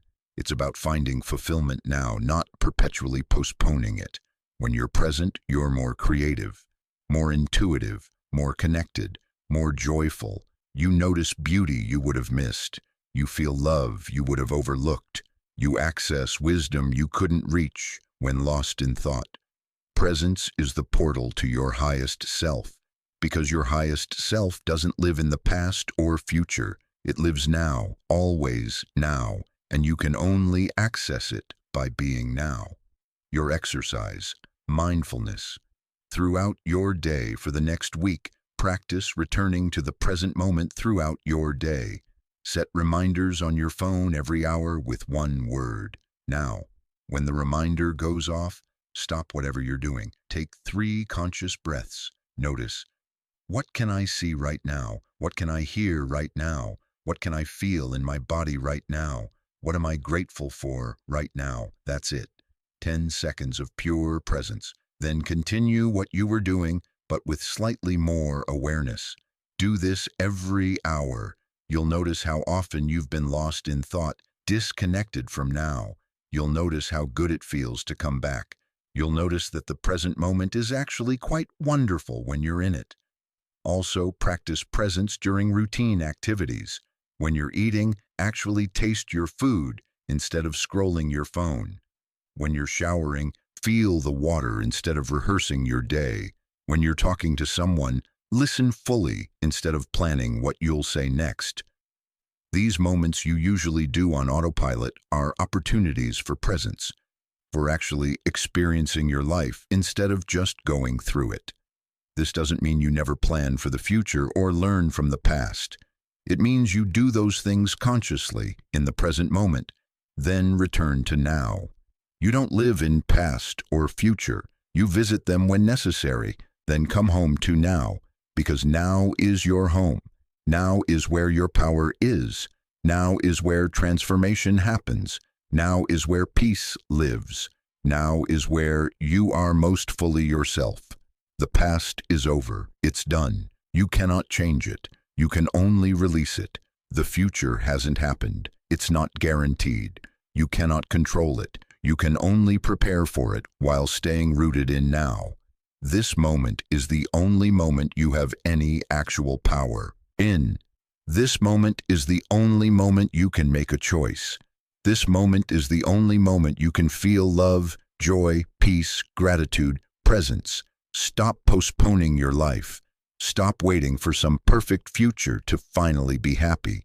Stop replaying some painful past that's already gone. Be here, now, fully, completely, this breath, this heartbeat, this precious, unrepeatable moment. This is your life. This is all you have. This is everything. Be present for it.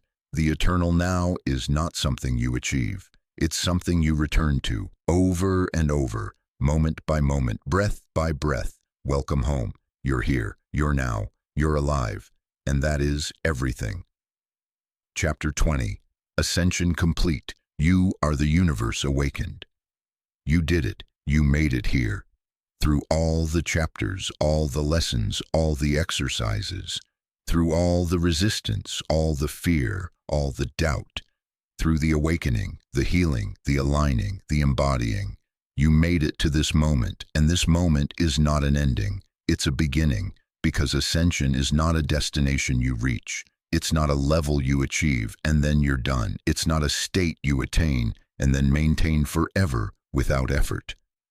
Ascension is a continuous spiral, an eternal expansion, an ongoing journey of becoming more and more of who you truly are. You don't ascend once, you ascend continuously.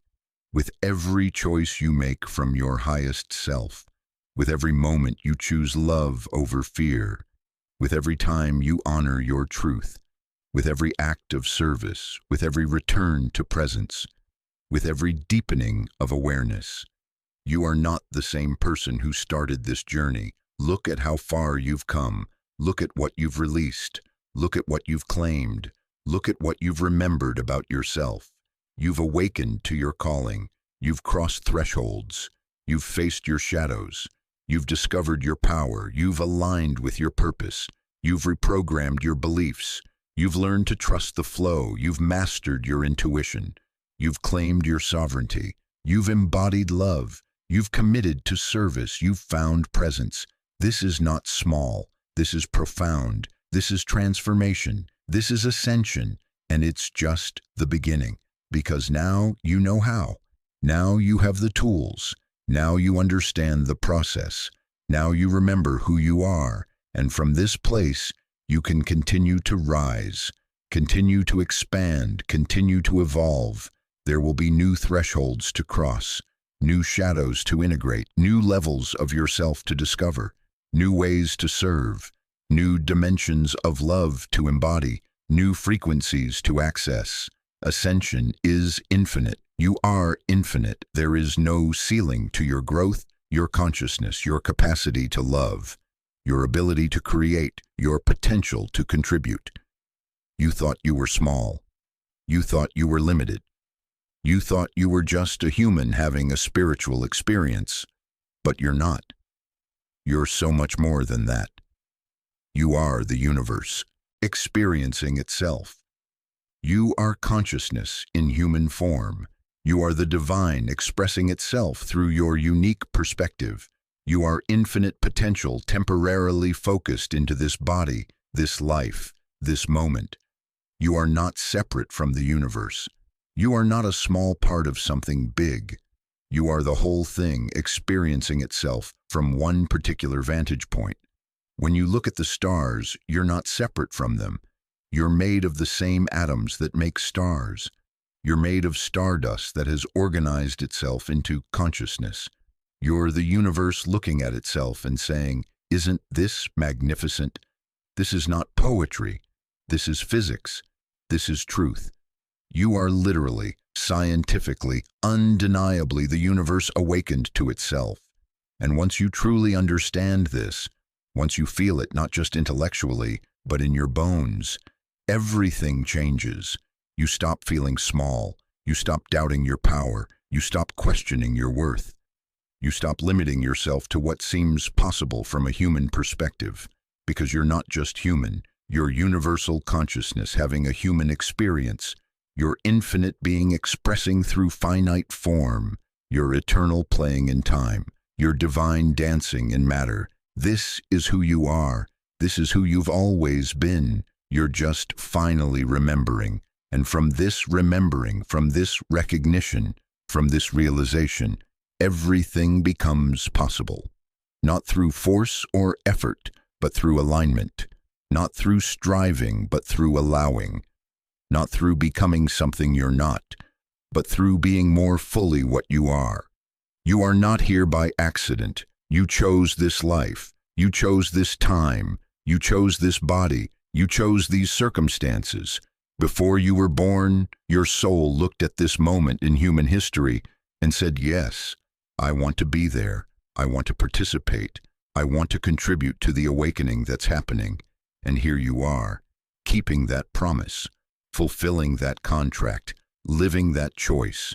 You are part of a global awakening. You are not alone on this journey. Millions of souls are ascending right now, waking up, remembering, claiming their power, living their purpose, raising their frequency, contributing their light. You are part of this wave, and your ascension matters, not just for you, but for everyone. Because as you rise, you lift the collective. As you heal the whole. As you awaken, you help wake others. Your light makes it easier for others to find theirs. This is why you're here. This is your mission, to wake up fully, to remember completely, to embody your divinity, to live your truth, to share your light, to serve the awakening, and you're doing it. Right now, with every breath, with every choice, with every moment you choose love, presence, truth, service, consciousness. Your final exercise, the 5-year vision. Close your eyes. Take 3 deep breaths. Feel yourself completely present in this moment. Now let yourself travel forward in time. 5 years from now, you've continued this journey of ascension. You've continued to grow, evolve, expand. You've lived from your highest self consistently. You've embodied everything you've learned. You've manifested your purpose fully. See yourself 5 years from now. Where are you? What are you doing? Who are you with? How do you feel? What have you created? How are you serving? What has become possible? See it clearly, feel it deeply, know it completely. This is not fantasy, this is potential. This is what's available to you when you continue to choose ascension, when you continue to honor your path, when you continue to embody your truth. Now open your eyes and write it down. Describe in detail the life you just saw. Make it real on paper. Make it tangible in words. Then read it regularly. Let it guide you. Let it inspire you. Let it remind you of what's possible when you stay committed to your ascension. And know this: the life you envisioned is not just possible, it's inevitable. If you continue to choose it, if you continue to align with it, if you continue to become the person who lives it, you have everything you need. You are everything you need. You always have been. You just needed to remember, and now you have. So what will you do with this remembering? How will you live differently? How will you show up more fully? How will you shine more brightly? The world needs you, not the small, hidden, playing it safe version of you. The full power, fully expressed, unapologetically radiant version of you. The universe chose you, not because you're perfect, not because you have it all figured out, but because you're brave enough to keep growing, courageous enough to keep healing, committed enough to keep ascending. You are the universe awakened. You are consciousness embodied. You are love in action. You are power expressed. You are light incarnated. You are magnificent. You are divine. You are infinite, and your ascension, this journey you've been on, the transformation you've experienced, the person you're becoming, is just the beginning of what's possible. The universe has always been waiting for you.